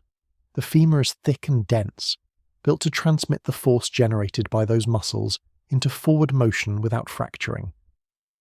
The foot, with its 3 forward-facing toes and a reduced dew claw, is designed for the specific demands of an animal that needs to move quickly enough to catch large prey and firmly enough to hold that prey once caught. The toe claws are compressed laterally, more blade-like than the rounded claws of smaller theropods, and are capable of piercing hide that would resist most other cutting implements. The arms, the famous, apparently vestigial arms of Tyrannosaurus, are an evolutionary puzzle that has occupied paleontologists for decades. They are small relative to the body, certainly. They could not reach the mouth. They could not be used for prey capture in any straightforward way. But they are not structureless. They are muscular, with attachment scars on the bones indicating substantial musculature, and they are not as small in absolute terms as they appear in photographs. Each arm is roughly a meter long, about the length of a human arm, on an animal 12 meters long, and capable of exerting a considerable force in the flexion direction. They may have helped the animal rise from a resting position. They may have been used in mating. They may represent an evolutionary stage in the process of reduction that has not yet been completed. The answer is genuinely unknown. The skull of Tyrannosaurus is the most recognizable skull in the history of paleontology. It is large, up to 1.5 meters long in the larger specimens, and it is full of teeth. Not the serrated blade-like teeth of some predatory dinosaurs, designed for slicing through flesh like a knife through soft material, but thick, D-shaped in cross-section, designed for crushing bone. This is unusual. Most large predators of the Cretaceous, allosaurids, carcharodontosaurids, even earlier tyrannosaurs, had blade-like teeth suited for killing and dismembering prey. Tyrannosaurus had teeth suited for something different, for crushing through the bones of large prey animals and extracting the nutritional content of the marrow, a high-energy food source that most predators leave behind. The evidence for this bone crushing is preserved in the fossil record. Triceratops and hadrosaur bones have been found with bite marks that match Tyrannosaurus teeth, marks that penetrated not just into but through the bone, showing tooth impressions on both sides of skeletal elements. The force required to make these marks, estimated by analysis of the bite marks and by biomechanical modelling of the jaw musculature, was approximately 35,000 to 60,000 newtons, making the Tyrannosaurus bite the most powerful bite of any terrestrial animal that has ever lived, exceeding the bite force of even the largest crocodilians. The jaw muscles required to produce this force dominated the skull architecture, giving Tyrannosaurus its wide, robust skull and forward-facing eyes. The forward-facing eyes are significant. Most herbivorous dinosaurs had laterally placed eyes, giving them wide fields of view for detecting approaching predators. The forward-facing eyes of Tyrannosaurus indicate a substantial zone of binocular vision, the overlapping fields of the two eyes that produce depth perception. Tyrannosaurus could judge distances accurately. This is primarily a predator adaptation. To catch something moving, you need to know how far away it is. Analysis of the Tyrannosaurus eye socket dimensions suggests a binocular visual field larger than any modern bird of prey, and a visual acuity, resolution, roughly 13 times greater than that of a modern human. The Tyrannosaurus could see you from a very long distance and see you in detail. The sense of smell was also extraordinary. The olfactory bulbs of Tyrannosaurus, the brain regions dedicated to processing smell, were large relative to the brain as a whole, comparable in proportion to the olfactory bulbs of modern turkey vultures, which are renowned among birds for their ability to detect the smell of carrion at great distances. This has fueled the debate about whether Tyrannosaurus was primarily a predator or primarily a scavenger, a debate that was once fiercely contested and is now largely resolved in favour of active predation with opportunistic scavenging, the same strategy used by most of the world's large modern predators, from lions to hyenas to Komodo dragons. The distinction between predator and scavenger in large carnivores is rarely as sharp as it appears in popular understanding. Was Tyrannosaurus fast? This too has been debated extensively. Early reconstructions imagined it as an agile runner, capable of speeds comparable to a racehorse. More recent biomechanical analysis, working from the bone structure and muscle mass, suggests a more modest top speed, perhaps 20 km per hour for a large adult, perhaps a little more for juveniles with their proportionally longer legs and lighter bodies. 20 km per hour is not fast by the standards of modern cursorial predators. A lion can reach 80 km per hour. A cheetah can reach 120. But Tyrannosaurus's prey, the hadrosaurs and ceratopsians it primarily hunted, were also not built for speed. In the Cretaceous arms race between predator and prey, the speed currency was calibrated to a different scale than in the later mammalian world. The question of Tyrannosaurus intelligence is fascinating and increasingly well informed. The endocast, the impression left by the brain on the interior of the skull, shows a brain with large olfactory bulbs, large optic lobes, and a cerebrum of moderate size relative to the whole. By the standards of modern reptiles, Tyrannosaurus was highly intelligent. By the standards of modern birds, particularly the corvids and parrots that occupy the top of the avian intelligence range, as it was probably not as cognitively complex. But the brain endocast is not the whole story. Recent research using CT scanning of tyrannosaur endocasts has revealed evidence of extensive brain tissue in regions associated with complex behaviour, and the social behaviours inferred from trackways and bone beds suggest that at least some tyrannosaurs travelled in groups, or at least in coordinated proximity. The question of feathers is also now answered, at least in outline. Juvenile tyrannosaurs had feathers. This is established from fossil evidence in smaller relatives and from the likely shared ancestry of all tyrannosaurs with the feathered theropods of the Jurassic. Adult Tyrannosaurus probably had a mix of scaly skin and feathered patches. Skin impressions from large tyrannosaur specimens show scales in some areas, suggesting that the very large adult animals may have reduced their feather coverage as their body volume to surface area ratio decreased, and the thermoregulatory advantages of feathers became less relevant. But a fully scaled adult Tyrannosaurus is probably not quite right either. The truth is likely complex, individual, and patchwork, the kind of integument that a large old animal develops through a lifetime of growth and change. You're watching one now, through the trees.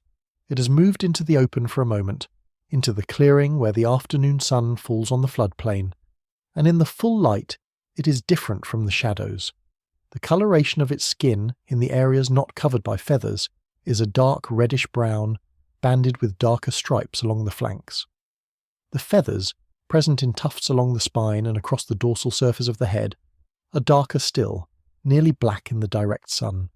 The eye, visible from this distance as a bright amber oval, is moving, constantly moving, scanning, processing the visual information of the clearing with an acuity that misses nothing.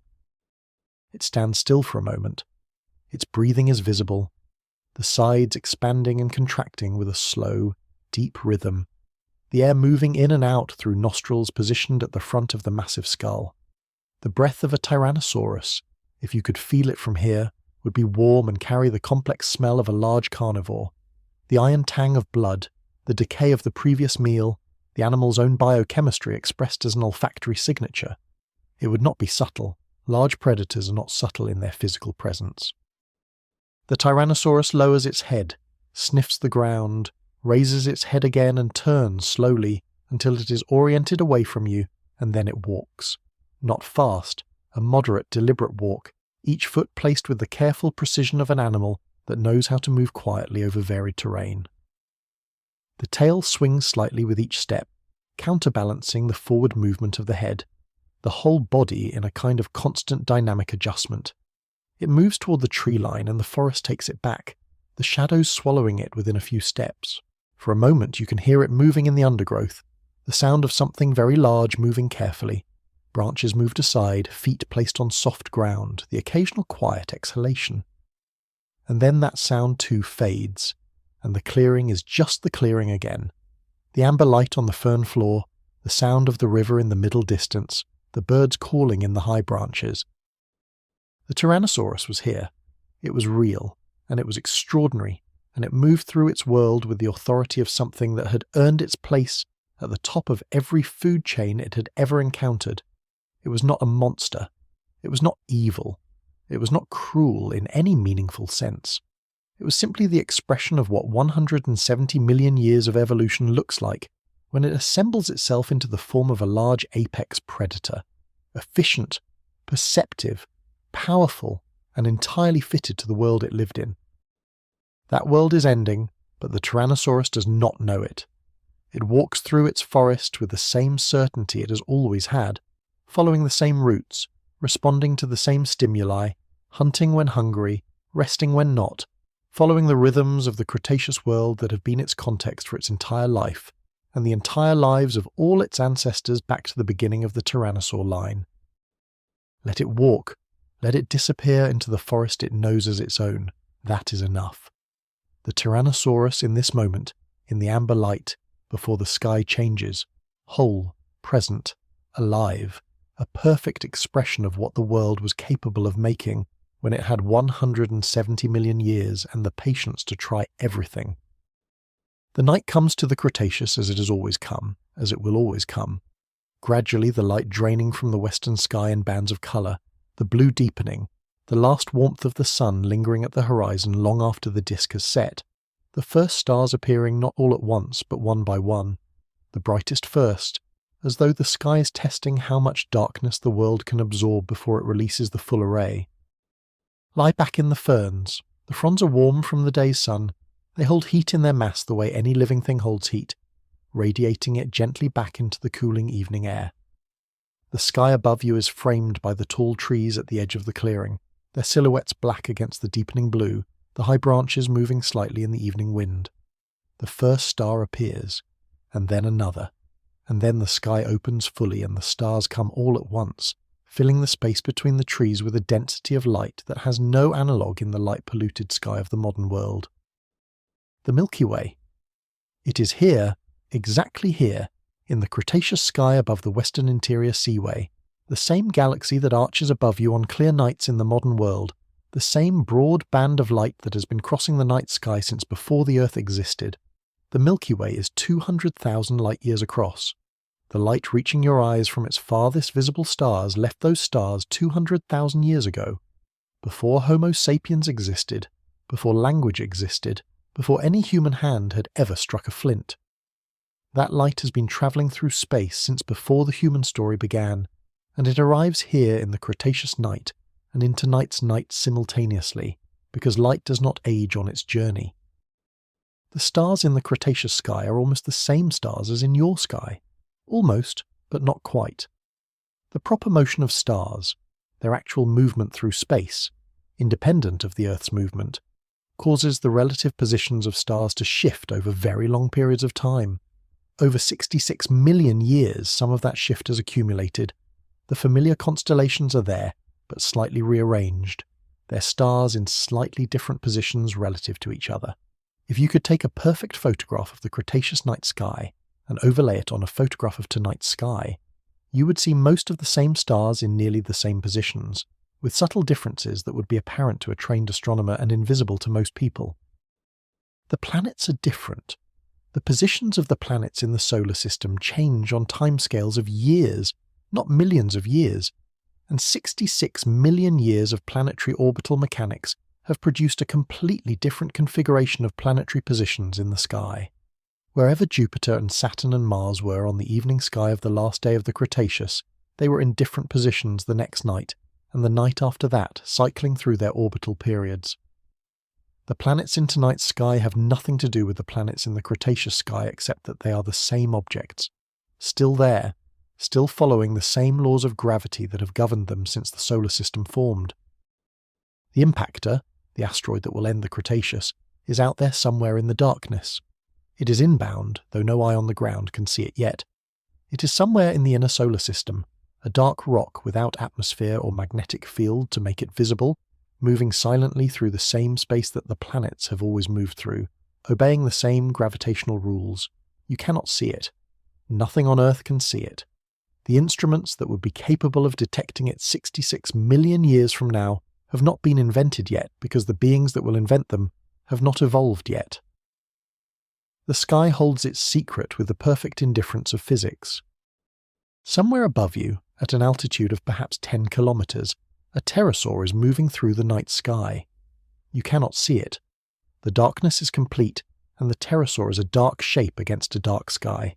But it is there, riding the thermals and gentle winds above the forest canopy, navigating by starlight with the magnetic sense and visual acuity that allow it to move safely through the three-dimensional dark.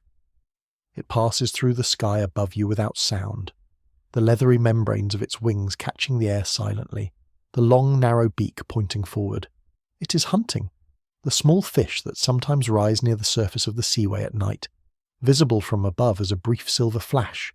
The pterosaur will catch one before dawn, or perhaps not. The mathematics of nocturnal hunting in the Cretaceous are their own. The sounds of the night are different from the sounds of the day. The diurnal animals have quieted. The hadrosaurs are settled in the reed beds. The Triceratops herd is resting in the forest. The pterosaurs that soar by day are on their cliff roosts with their wings folded. What remains is the nocturnal layer, the soft percussion of insects different from the daytime species, the call of some small animal from the edge of the forest, a sound not quite like anything you know from the modern world, but with the same quality of a night creature calling to another night creature across a dark landscape. Something about territory or mating or simple presence in the dark. The small mammal is out. It has been waiting in its burrow through the hot hours of the day, and now it moves through the fern floor of the forest edge in its darting, investigating way, nose down, following the trails of scent that map the night landscape for it. It is hunting the nocturnal insects and the small invertebrates that only emerge in the dark. It moves with confidence in this environment, because this is its environment, the one it was made for, the dark, the cool, the small-scale world beneath the level of the large dinosaur's attention. A large meteor crosses the sky, a brief bright line gone in less than a second, leaving a faint trail in your retina that fades before you have quite registered it.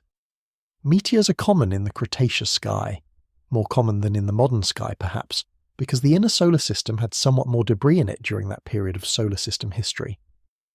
But not dramatically more common. Meteors cross every night sky in every geological period. The sky is always littered with debris, always producing these brief signatures of material intersecting with the atmosphere. None of the night creatures of the Cretaceous looks up. None of them has any framework for interpreting a bright line in the sky. The meteor is simply there and then gone, leaving no mark on the world below it. You look at the stars for a long time. There is nothing else to do in the Cretaceous night, and there is nothing better to do.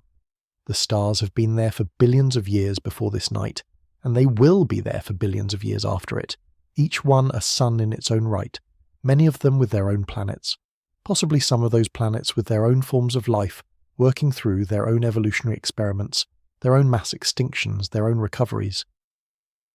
The universe is very large. It has been very large for a very long time. The Cretaceous is one small chapter, in one small planet's story, in one unremarkable arm of one ordinary galaxy, among hundreds of billions of galaxies. This is either terrifying or restful, depending on how you hold it. Tonight let it be restful. Let the scale of the universe be restful. You are in it after all. You are made of the same material as the stars, forged in the same nuclear processes, bound by the same physics. The carbon in your body was not made on Earth. It was made in the core of a star that existed before the sun, that ran through its nuclear fuel and exploded, dispersing its elements into the interstellar medium from which the solar system eventually formed. You are stardust, literally, not metaphorically. And so was the Tyrannosaurus, and so was the ammonite in its coiled shell, and so are the bacteria in the Cretaceous soil, and the ferns on the hillside and the small mammal investigating the dark forest floor. We are all of us the universe examining itself through the specific instruments that 4 billion years of biological evolution has produced. Eyes and ears and noses and brains, and the particular quality of attention that comes when a conscious creature lies in the ferns on a warm night and looks up at the stars and thinks, "What is all of this?" The answer, to the extent there is one, is this is all of this.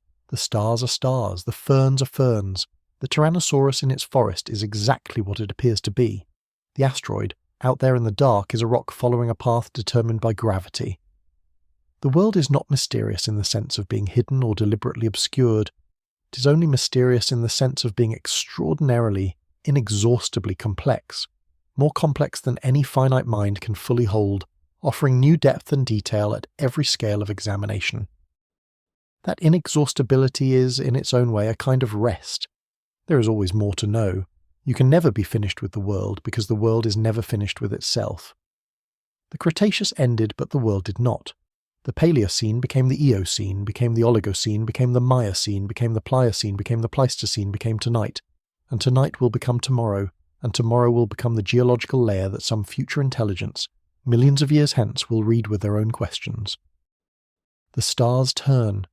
In their turning, they carry you through the hours of the Cretaceous night, and the night deepens, and the insects quiet slightly, and the ferns hold the warmth of the day in their mass and radiate it gently upward, and the forest breathes around you with its own slow respiratory rhythm, and the river runs in the middle distance with the sound that rivers always make, which is the sound of the world moving on, moment by moment, through all the time it has. Stay with the stars for a moment more. They are the same stars. 66 million years from now, they are still there. Slightly shifted, slightly rearranged by proper motion, a few new ones added as the galaxy continues its own billion-year evolution. The same stars, more or less. Looking down, if stars looked, at a world that has changed completely and is still entirely itself. Go to the Yucatan Peninsula today, and you will stand on the impact site without knowing it. The crater, nearly 200 kilometers in diameter, the largest well-preserved impact structure on Earth, is buried under a kilometer and more of younger limestone. There is nothing visible on the surface that announces its presence. The land is flat, as limestone karst is flat, covered in dry tropical scrub, and the ruins of Mayan civilization, the same quiet afternoon light falling on it as falls on every other part of the Yucatan coast. The birds in the trees above you are dinosaurs going about their dinosaur business. The sea is visible from the coastal sections, blue and warm and unimpressed by its own history. But there are clues if you know what to read. The ring of cenotes, the natural sinkholes that form when limestone bedrock collapses over underground water, that curves across the Yucatan Peninsula in a gentle arc, is no accident of geology. The cenotes follow the ring of fractured, weakened rock above the crater's peak ring, the circular ridge of uplifted material that marks the edge of the crater's inner structure. The ancient Maya knew these cenotes as sacred places, entrances to the underworld, sites of ritual and sacrifice. They were right that these places were special, though the nature of their specialness was different from anything the Maya's cosmology could have accommodated. They were sacred because they mark the site of the most consequential single event in the history of land-dwelling life on this planet. The cenotes are beautiful. That is the strange and appropriate thing about them. These markers of catastrophe are quietly, genuinely beautiful. They are pools of extraordinarily clear water, turquoise where they are open to the sky and dimly lit by filtered light where they are partly enclosed by the collapsed limestone above. Their walls are hung with stalactites and the roots of the trees that grow above them, a curtain of organic complexity that makes the entrance to each cenote its own small world. The water in them is cool and ancient.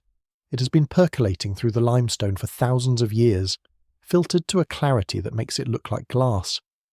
You can see the bottom from the surface, 10 or 15 or sometimes 40 meters below. The light fading through shades of blue into the dark where the underground river system takes over, and the cave networks continue for kilometers beneath the peninsula. Swimming in a Yucatan cenote, if you ever have the opportunity, is swimming through deep time in a particularly literal way. The water has been in the rock since the Pleistocene. The limestone it has filtered through was laid down on the ocean floor over millions of years of Cretaceous and Paleocene sea. The cave system it feeds was carved by that same water, working through that same limestone over the same millions of years.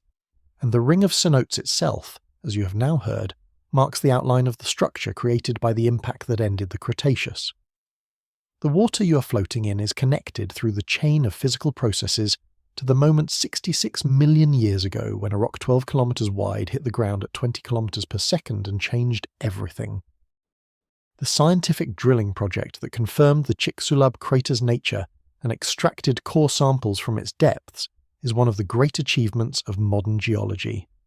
In 2016, the International Ocean Discovery Program drilled into the crater's peak ring, that circular ridge of uplifted rock, from a platform in the shallow sea off the Yucatan coast.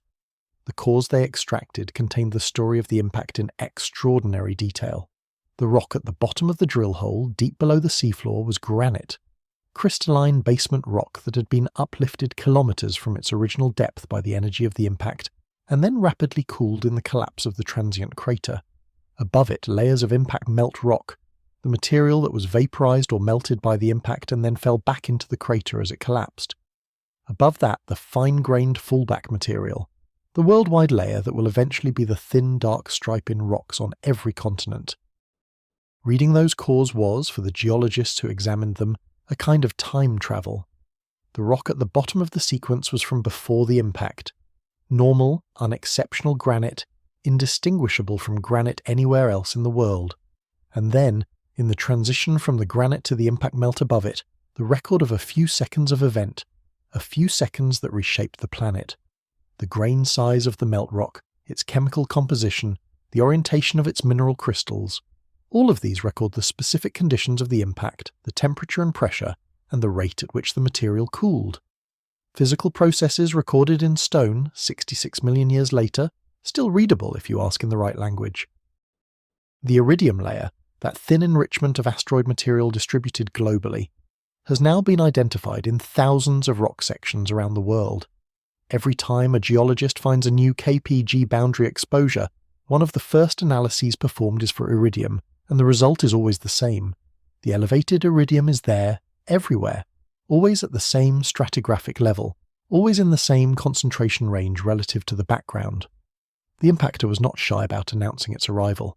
It distributed its calling card across the entire planet, and the planet has held that record for 66 million years, undamaged, unchanged in its essential chemistry, waiting. There is something moving about visiting the Yucatan and knowing what lies beneath your feet. Not dramatic. The land does not shake with memory. The sky does not darken in historical sympathy. The birds in the trees do not pause their songs in acknowledgement of what happened here. The land is what it is, warm, dry, scrubby, birdy, ordinary in the way that landscapes are ordinary when you're standing in them rather than reading about them. But knowing what you know, that the cenotes mark the peak ring, that the limestone under your feet contains the chemical record of the impact, that 66 million years ago the shallow tropical sea that covered this exact place received an object from space that changed the history of life, that knowledge gives the ordinary landscape an additional quality, a depth that is not visible but is felt when you think about it. This is what geological knowledge does for any landscape. It adds dimensions. A hill is just a hill until you know it was formed by a particular process at a particular time. And then it is a hill with a history, a hill that is an event as much as a feature, a hill that carries in its shape the record of the forces that made it. A beach is just a beach until you know that the sand comes from the erosion of mountains that were themselves formed by the collision of tectonic plates over millions of years, and then the beach is the pulverized residue of an ancient mountain range, each grain of sand a tiny fragment of deep history under your feet. Every landscape is this, all of them, everywhere. History made physical, events become terrain. The Yucatan is simply one of the more dramatic examples. The event that shaped it was not the gradual accumulation of sediment, or the slow flow of glaciers, or the patient work of rivers. The event that shaped the deep structure of the Yucatan happened in a few minutes of catastrophic physics 66 million years ago, and the physical record of those minutes is still there, accessible to drill cores and seismic surveys, and the ring of sacred cenotes that the ancient Maya arranged their sacred geography around without knowing why. What did the ancient Maya know or sense about these places? The cenotes were sacred to them. That much is clear from the archaeological record. They held rituals at them. They made offerings at them.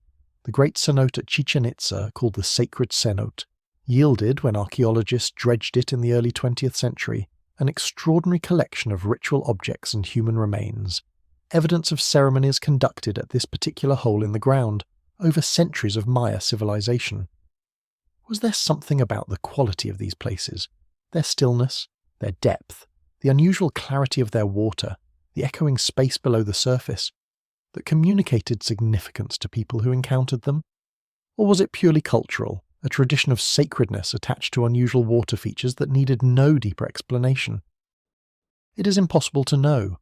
The Maya did not write down their cosmological reasoning in terms that survived and can be fully translated, but there is something appealing about the idea that human beings are sensitive enough to the deep character of places that they can feel, without knowing the mechanism, that a particular ring of sinkholes in a flat limestone peninsula is different from the ordinary landscape around it, that the energy of 66 million years ago is still somehow present in the fractured, impact-shocked rock beneath the peninsula, still communicating something to the animals that walk above it.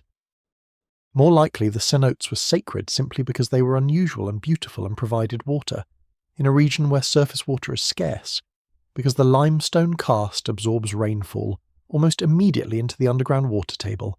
A hole in the ground leading to a pool of clear water was genuinely miraculous, a gift of the earth to the people living on it. Sacredness accretes to useful and beautiful things. The cenotes were both.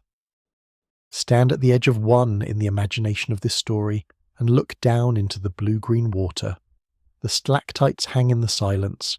The light filters through in pale columns, brightening as a cloud moves past the opening above you, and then dimming again. The water is completely still. Nothing moves in it except, if you watch carefully, the occasional small fish moving through the thermocline, where warmer surface water meets the cooler water from deeper in the aquifer. This is the impact site. This is the rim of the largest catastrophe in the history of land-dwelling life. This is where 66 million years of history were pivoted, where the story of the Earth was redirected from one direction to another by the arrival of a rock from space, and it is quiet, and it is beautiful, and the water in it is clear and cold and ancient, and the stalactites are patient, and the birds are singing in the trees above you, and they are dinosaurs, and the world continues. The hadrosaur herd moves at dawn. This is their pattern, their rhythm, the daily organization of their lives around the predictable cycle of light and temperature and food availability that the Cretaceous world provides. Before the sky has fully brightened, in the grey-blue interval between the last stars and the first direct sunlight, the animals begin to stir. The group that spent the night in the shelter of the reed beds along the river's edge begins a slow wakening, heads rising, low vocalizations passing between adults as the group remaps its own membership in the transition from sleep to activity. There are perhaps 50 animals in this group, ranging from massive adults measuring 8 or 9 meters from nose to tail to juveniles barely a meter long, still uncertain in their movements, still learning the routes and rhythms that the adults navigate automatically. The herd is not a family in the precise genetic sense. It is an association of individuals that find stability and safety in numbers, that has developed over weeks and months a shared familiarity with the same territory, the same water sources, the same grazing grounds. Individual animals come and go from the edges of the group. The core membership is more stable. The dominant adults, the largest animals, the ones whose positions and movements most influence the group's behavior, do not announce their leadership. There is no ceremony of hierarchy here, no obvious deference behavior of the kind you might see in some primate societies. The influence is subtler. When a large adult begins to move in a particular direction, other animals notice. They may not follow immediately, but the information travels through the group. That animal is moving that way, and after enough animals have noticed and made their own decision that movement is appropriate, the herd has effectively decided through the distributed process of social information to move that way. This morning the herd moves northward along the river. The grazing grounds they used yesterday are somewhat depleted. Not exhausted, the Cretaceous vegetation is productive enough to recover quickly. But the animals have learned, in the way that animals learn things without articulating them, that moving to fresh ground increases the quality of their food. They graze as they move, the columns spreading and contracting as individuals find particularly attractive patches of vegetation and slow to exploit them, then hurry to catch up. The movement of a large hadrosaur herd through its feeding ground is not a march. It is a drifting, eating, socializing progression, half purposeful and half opportunistic. The juveniles play. This is easy to overlook when thinking about dinosaurs. The fossil record preserves bones but not behavior, and the popular imagination tends to fill this gap with pure predation and survival calculation. But juveniles of social species play, because play is how they develop the motor skills and social behaviors they will need as adults, and the investment of energy in play is repaid with interest over the animal's lifetime. The hadrosaur juveniles chase each other through the reed beds on the river's edge, startling each other with sudden changes of direction. The kind of physical roughhousing that looks like chaos, but is actually practice. Practice for the evasive maneuvers that may one day save their lives. Practice for the assessment of another animal's speed and intentions that will matter in social competitions as they grow. An adult watches them with the quality of attention that adults in social species bring to the activity of juveniles. Not actively supervising, not intervening in the play, but peripherally present. The awareness of where the juveniles are maintained even while the adult's primary attention is on feeding. If a juvenile strays too far from the group, the nearest adult moves slightly toward it, not urgently, just marginally, adjusting the geometry of the herd in a way that naturally constrains the juvenile's range. The juvenile may not notice this adjustment, it may not need to notice it. The constraint is built into the social geometry of the herd. The morning is warm. By mid-morning the temperature has risen enough that the animals are seeking the shade at the forest edge, as they always do. But before they reach the shade, there is a moment in the full sun of the floodplain when the herd is fully visible, all 50 animals spread across several hundred meters of open ground. The adults massive and unhurried, the juveniles moving quickly between the larger bodies, the whole group producing a rich mix of sounds, the grinding of teeth, the soft percussion of feet on soft ground, the low-frequency vocalizations that pass almost below the threshold of human hearing, but which carry through the ground and the air to every member of the herd. Their calls, the hadrosaur calls, deserve their own description. The hollow crests of the Lambeosaurian hadrosaurs, the ones with the elaborate bony crests projecting from the skull, functioned as resonating chambers, amplifying and shaping the animal's vocalizations in the same way a French horn's bell-shaped sound. The mathematics of the crest's internal structure, worked out by paleontologists using CT scanning and acoustic modelling, suggests that different crest shapes produce different fundamental frequencies, allowing individual animals and different species to be distinguished by their calls. The calls would have been low frequency, carrying through both air and ground over long distances in the kind of sound environment the Cretaceous forest provided.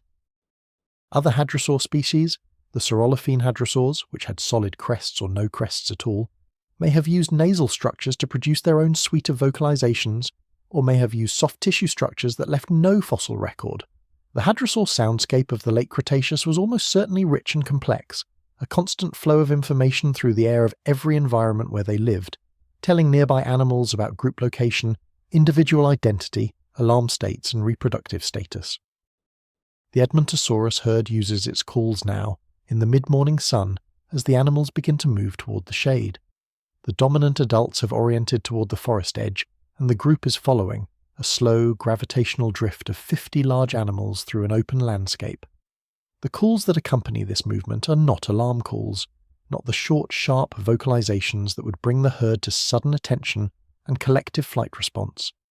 They are softer, more continuous, the kind of calls that a group of social animals makes when engaged in comfortable shared activity. A running commentary on the group's state and position, a constant reassurance that everyone is present and accounted for and nothing requires alarm. You walk among them, you're small relative to them, but they have accepted your presence as they have accepted many things over the course of their lives, with the pragmatic attentiveness of animals that know what is dangerous and know you are not it. The nearest adult is perhaps 3 meters away, its flank visible as a wall of warm, breathing animal, the texture of its skin, rows of small, non-overlapping scales in a complex pattern, the scutes of keratinous material that cover the outer layer, visible from here.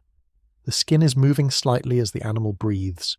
You can hear the breathing, a deep, slow rhythm, the bellows of very large lungs filling and emptying with unhurried regularity. This is the Cretaceous at its most peaceful and most real. Not the drama of predation, not the drama of the impact, not the drama of extinction, just the daily life of a large social animal in the world it has always known. The mundane miracle of 50 tons of living animals sharing the morning light, eating, calling, playing, drifting through their territory with the assurance of creatures that have nowhere to be except exactly where they are. The forest edge receives them. The shade falls over the herd as they move under the canopy, the temperature dropping by several degrees immediately, the light changing from direct amber to filtered green. The animals settle in the shade in the same way they settled last evening. Familiar positions, familiar proximities, the social geometry of the herd reproducing itself in a new location with the ease of long habit. The juveniles find the nearest adults.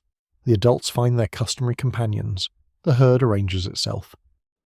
This arrangement, this social geometry, is one of the things that made the hadrosaurs so successful. One of the reasons they are among the most abundant and diverse dinosaurs of the Late Cretaceous. Social living provides protection through collective vigilance. It provides the transmission of learned information across generations, the knowledge of good grazing grounds, safe water sources, the routes between seasonal habitats, that goes beyond what any individual animal could accumulate in its own lifetime. It provides the cognitive stimulation that keeps social brains sharp and adaptive. The hadrosaurs were not simply large vegetarians, they were social organisms with complex information networks, living in an environment they had helped to shape through their own activity, navigating it through accumulated knowledge as much as through instinct. The shade is good. The air in the forest is cooler and slightly more moist. The sounds around you are the sounds of the forest interior. Insects, the occasional bird call from high branches, the sound of the wind in the canopy far above, the creak of a large branch somewhere. The herd breathes around you in its slow collective rhythm. The juveniles have finally quieted, arranged in their accustomed places, the relentless energy of the morning's play having been spent. Let the herd's breathing slow your own. This is what the Cretaceous offers in the end at its most honest. The vast, indifferent, utterly present reality of large animals going about their lives in a world that is not yet over. The warmth of living things around you. The smell of forest and warm earth, and the specific animal smell that 50 large bodies produce together. Not unpleasant, complex. The smell of life concentrated. The sound of breathing that goes on, slow and deep, requiring nothing of you, inviting nothing from you except the willingness to be here, in this moment, in this shade, in this world. The Triceratops is somewhere to the south. The Tyrannosaurus is somewhere to the north, moving through its own territory on its own schedule. The pterosaurs are riding thermals above the treetops. The small mammals are in their burrows waiting for dark. The ammonites are in the seaway, tracing their spiral paths through the green water. Everything is in its place.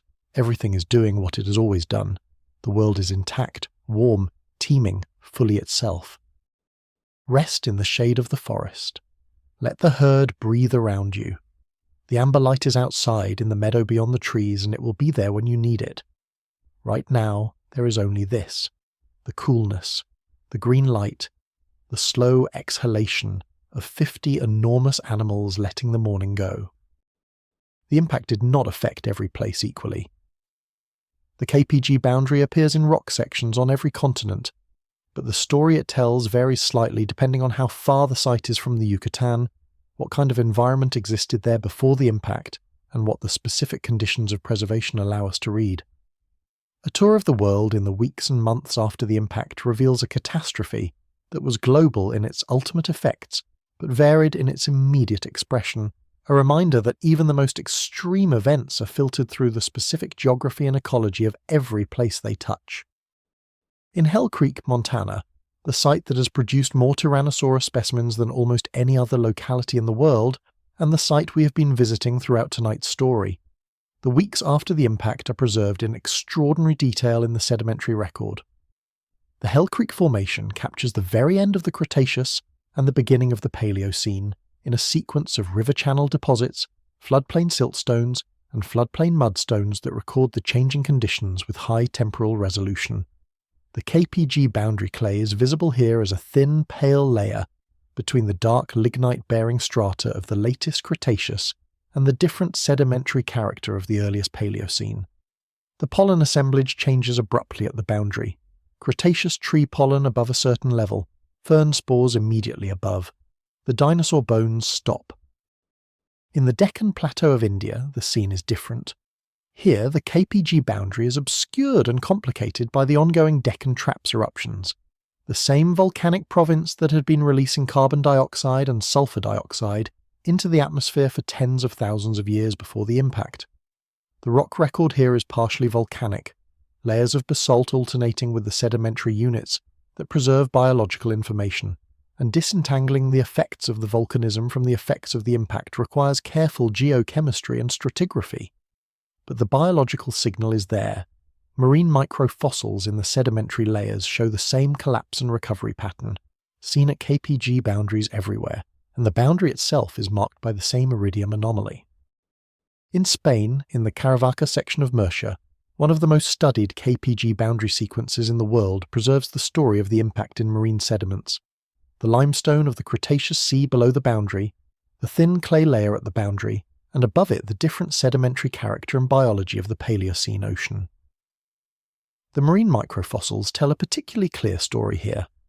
In the Cretaceous limestone below the boundary, the assemblage is diverse and complex. Dozens of species of foraminifera, the tiny single-celled organisms whose calcium carbonate shells rain down onto the seafloor and make up much of the Cretaceous limestone, each filling its own ecological niche in the water column. At the boundary, the diversity collapses. Above it, only a very few species remain: the generalists, the small, the opportunistic. The recovery visible in the rock takes hundreds of thousands of years. In Antarctica, the world's southernmost continent, the KPG boundary is preserved in sedimentary sequences on the Antarctic peninsula. The Cretaceous Antarctica was very different from the modern one. Warmer, ice-free at the coasts, supporting a diverse marine ecosystem and possibly even some land-dwelling animals along the ice-free coastal margins. The impact's effects were felt here too. The iridium layer is present. The biological signal of the collapse and recovery is visible in the marine microfossil record. The high southern latitudes were not spared. The impact's atmospheric effects were global, distributed by the stratospheric winds that circle the planet without regard for latitude. In the marine record of the North Atlantic, visible in cores drilled from the seafloor and in sections exposed by the tectonic uplift of chalk formations in England, Denmark, and the Gulf Coast of North America, the KPG boundary tells the story of the ocean extinction with particular clarity.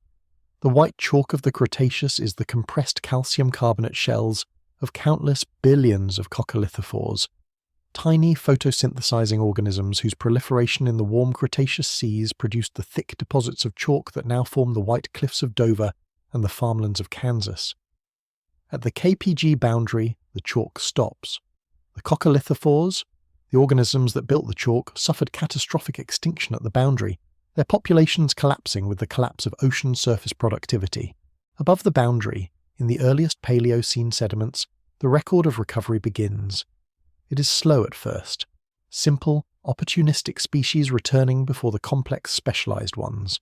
The ocean food web rebuilding itself from surviving components, each link in the chain restored only when the link below it is sufficiently restored. The timescale of recovery in the marine record is measured in hundreds of thousands of years, geological instants, but lifetimes beyond imagining in human terms. The ocean was damaged and the ocean healed at the pace of the ocean. In the forests of what is now New Zealand, then a small landmass positioned somewhat differently in the South Pacific, connected to the supercontinent Gondwana, but already beginning its long journey of isolation. The KPG boundary is visible in coal-bearing sediments formed in ancient swamps. The pollen record here shows the same fern spike as in Montana, the same collapse of tree pollen, and the same brief dominance of fern spores. The recovery here in the southern hemisphere was somewhat different in character from the northern hemisphere. The surviving plant assemblages drew from a different taxonomic pool: the Gondwanan flora of the southern continents and the early Paleocene forests that grew back were distinct in their composition from those of North America or Europe. This geographic variation in the recovery is not incidental. It is one of the reasons that the Paleocene world was more diverse, in some ways, than a simple recovery from a uniform starting state would have produced. Each region recovered with its own surviving species, its own ecological trajectories, its own specific history of what survived and what did not. The reconnection of these distinct regional biota, through continental drift, through dispersal across ocean barriers, through the mixing that comes with climatic change, was one of the engines of the extraordinary mammalian diversification of the Cenozoic. If every region had been affected identically and had recovered identically, the world would be less diverse today. The geographic variation in the impact's effects and in the subsequent recovery was, paradoxically, a source of biological richness. Think about what this means. A catastrophe so severe that it ended 3/4 of all species on Earth was also, in the very long run, a source of diversification and richness. Not because catastrophe is good. It was not good for the Triceratops or the Ammonite or the Mosasaur, but because the removal of the old dominants, combined with the geographic variation in what survived and how recovery proceeded, created the conditions for an explosion of new forms. The mammals that inherited the post-Cape Age world were not filling a single uniform vacancy. They were filling hundreds of specific regional vacancies, each shaped by the specific history of what had survived there, and the interplay between those regional trajectories produced a global diversity that neither the Cretaceous world nor the imagined world that might have existed without the impact would have achieved in the same time frame. The history of life is full of this pattern: crisis preceding radiation, extinction preceding diversification. The end-Permian extinction, which was far more severe than the end Cretaceous event, exterminated perhaps 96% of marine species and 70% of terrestrial vertebrate species. It was the closest the complex life of Earth has ever come to complete elimination. And the recovery from it, the Triassic diversification of the archosaurs, including the dinosaurs, produced a world of extraordinary biological richness that the pre-Permian world had not contained. The dinosaurs themselves owed their origin to a catastrophe, and in their extinction they created the conditions for the mammals that would produce us. This pattern does not make catastrophes acceptable or desirable. It does not justify indifference to the ongoing extinction crisis that human activity is now creating.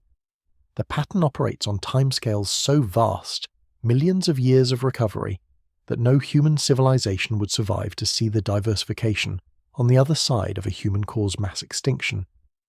But the pattern does provide a certain perspective on the resilience of life itself. The planet's biosphere has been through things that make any individual catastrophe seem limited. It has been nearly emptied and refilled, multiple times, by the patient and impersonal workings of physics and biology. It will be refilled again, whatever we do to it, in the fullness of deep time. The question is only what will be in it when it is refilled. Sleep with that thought. The planet is resilient. It has been here for 4.5 billion years.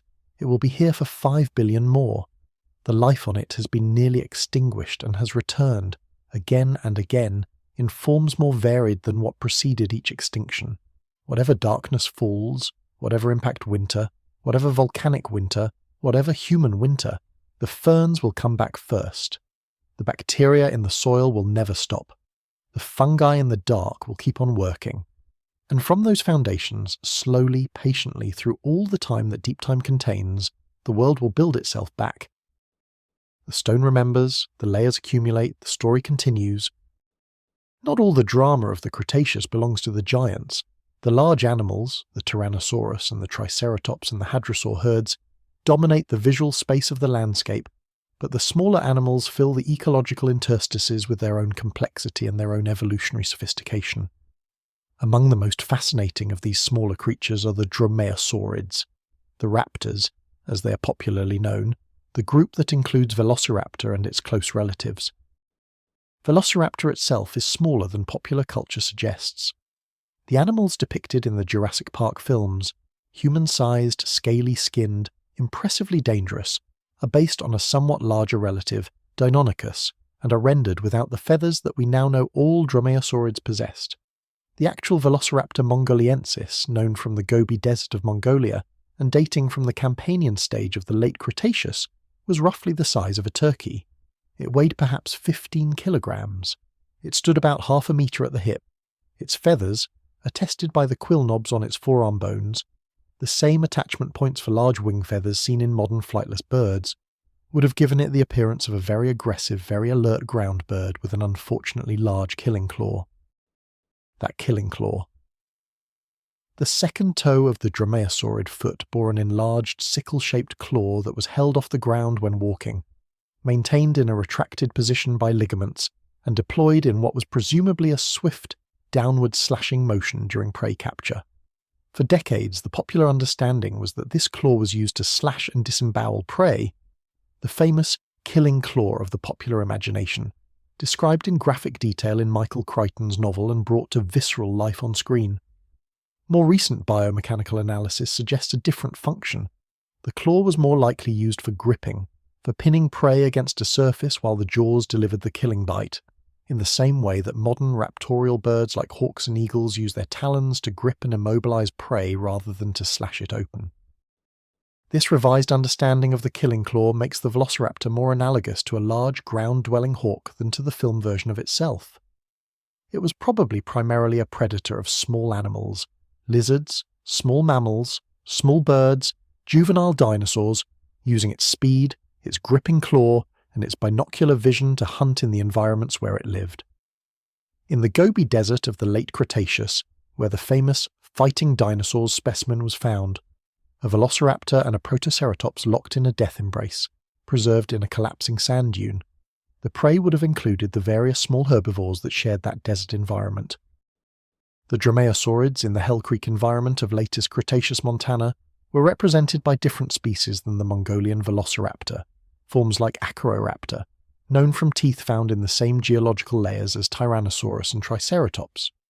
These animals occupied a niche somewhere between the tiny insect-hunting troodontids and the much larger therizinosaurs and ornithomimids, medium-small predators of the forest margins, likely hunting cooperatively in some contexts, likely solitary in others, opportunistically taking whatever prey was available in a world full of prey options. The question of raptor intelligence is one of the most interesting in paleontology, precisely because the answer has implications for how we think about the evolution of intelligence as a general phenomenon. Dromaeosaurids had relatively large brains for their body size. The encephalization quotient, a measure of brain size relative to body mass, for Velociraptor and its relatives is high compared to most other dinosaur groups, and comparable to the lower end of the range for modern birds. Their brains showed enlargement in the visual processing areas and in the cerebellum, which controls fine motor coordination, consistent with the demands of active, visually guided predation. Did they hunt cooperatively? The evidence is mixed. Trackways showing multiple dromaeosaurids moving in the same direction at the same time have been interpreted as evidence of coordinated group movement, if not necessarily coordinated hunting. There are bone bed localities where multiple dromaeosaurid individuals are associated with prey species, suggesting either coordinated predation or simply independent attraction to the same prey resource. The social and hunting behaviour of dromaeosaurids remains one of the genuinely open questions in late Cretaceous paleontology. What is clear is that these animals were active, alert and capable. The combination of good binocular vision, a large brain for their body size, fast and agile bodies, and the specific weapons of the sickle claw and serrated teeth made them effective predators in their ecological niche. They were not the apex predators of their ecosystem. Tyrannosaurus held that role. But they were far from the bottom of the food web. They were the middle tier, opportunistic, flexible, capable of tackling prey up to several times their own size in the right circumstances. In the warm afternoon of the Cretaceous, you watch a small group of what might be Acroraptor, 4 animals moving in loose association along the edge of the forest where the undergrowth provides cover but the open floodplain is visible, as they hunt the margin between habitats. They move with the quick, alert quality of animals whose life is organised around attention. Constant scanning, constant evaluation of the available information, the rapid assessment of whether each new stimulus represents food or threat or irrelevance. The leader, if one of them is a leader in any meaningful sense, stops. its head tilts. The quill-bearing forearms are half extended in a posture that, in a modern bird, you would recognize as focused alertness. It has detected something in the undergrowth ahead, something that you cannot see from your angle, something that its combination of excellent vision and possibly acute hearing has identified as worth investigating. The others stop with it, spreading slightly in the way of animals that have hunted together before, creating between them a wider field of sensory coverage. Nothing happens for a long moment. The forest around you is doing its business.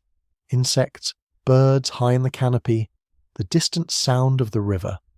The four raptors are still, utterly still, in the way that only hunting animals achieve complete stillness. Not relaxed, not resting, but coiled, the energy of imminent action held in the body without expression.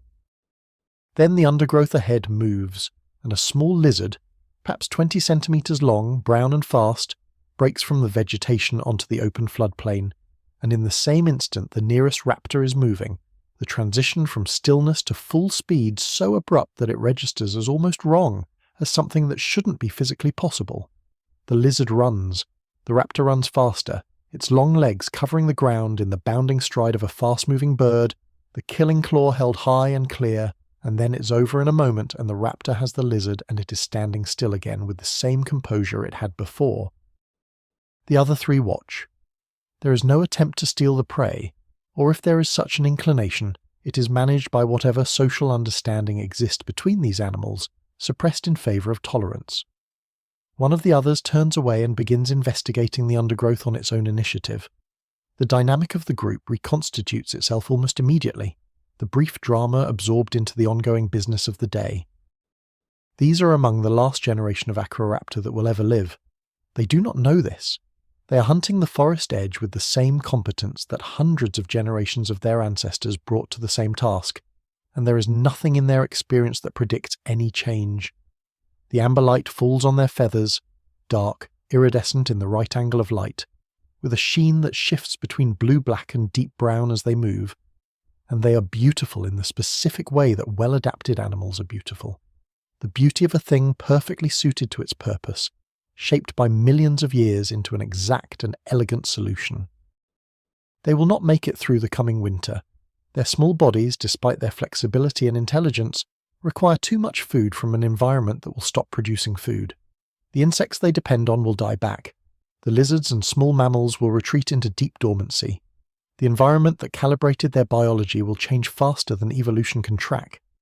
They are among the most sophisticated small predators in the history of the land, and that sophistication will not be enough. But right now, in this afternoon, they are completely themselves. Alive in the way that things are alive when life is the only reality available. Without context, without comparison, without the bittersweet knowledge that makes human experience of beautiful things always slightly elegiac. Just alive. Fully, completely, thoroughly alive. Let the raptors hunt. Let the afternoon light fall on their dark feathers. Let the world be what it is entirely, for as long as it can. Thank you so much for watching. If you'd like to see more videos like this, please consider leaving a like and subscribing to the channel, as it really helps us continue making more content. Anyways, see you in the next one. And now, as the story settles and the deep time recedes like a tide drawing back from the shore, let yourself go fully into rest. You are lying still. Your body is heavy, and that heaviness is good. It is the weight of a body that has travelled far tonight, through 66 million years and back again, through amber light and grey sky, and the green of ferns returning to ash-covered ground. Let that heaviness hold you down into the softness of wherever you are lying. There is nothing to move toward, there is nothing to attend to. The deep time is behind you, and the present moment is here, and the present moment is nothing but quiet. The Cretaceous is warm. Even now, with the story done, you can feel the warmth of it, the amber light still somewhere at the edges of your awareness, the smell of ferns and warm earth, and the distant river. Let that warmth stay. It is yours. You earned it by travelling there, and it does not have to leave just because the story has ended. The ferns are growing. Somewhere always the ferns are growing, pushing their fronds through ash or volcanic soil, or the cracks in rock, finding the light that is available, making green from whatever the world offers. You do not need to watch them. You can simply know they are there and let that knowing be restful, because something that has been growing for 300 million years is not going to stop tonight. Your breath is slow. Each breath is a little slower than the one before. Each breath asks less of you than the last. The air is warm. The world is quiet. The 66 million years are settled in the rock, and the rock is settled in the earth, and the earth is turning gently on its axis. The same turning that has produced every sunrise for 4.5 billion years, reliable and patient and without any need of your attention. The birds will be there in the morning, the dinosaurs in the tree waiting for the light, the crow on the fence with its bright eye, the sparrow on the sill, the swallow cutting arcs through the air above the garden. They have been here for 66 million years, these birds, in one form or another, and they will be there in the morning as they have always been, making their sounds, doing their work, carrying in their small feathered bodies the whole long story of what it means to be a dinosaur on a living planet. Sleep now. The world is old, and it is holding you. The story is told. The ferns are green, the stars are out, the same stars, the same light, old light, patient light, arriving from distances so great that the journey takes longer than any history you could name. You're resting now. You're in the quiet.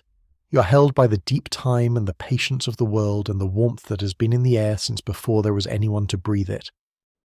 Sleep well. If you liked this video, let me know where in the world you're watching from and what time it is. I'm always curious about that. And if you have a suggested topic, feel free to leave it in the comments.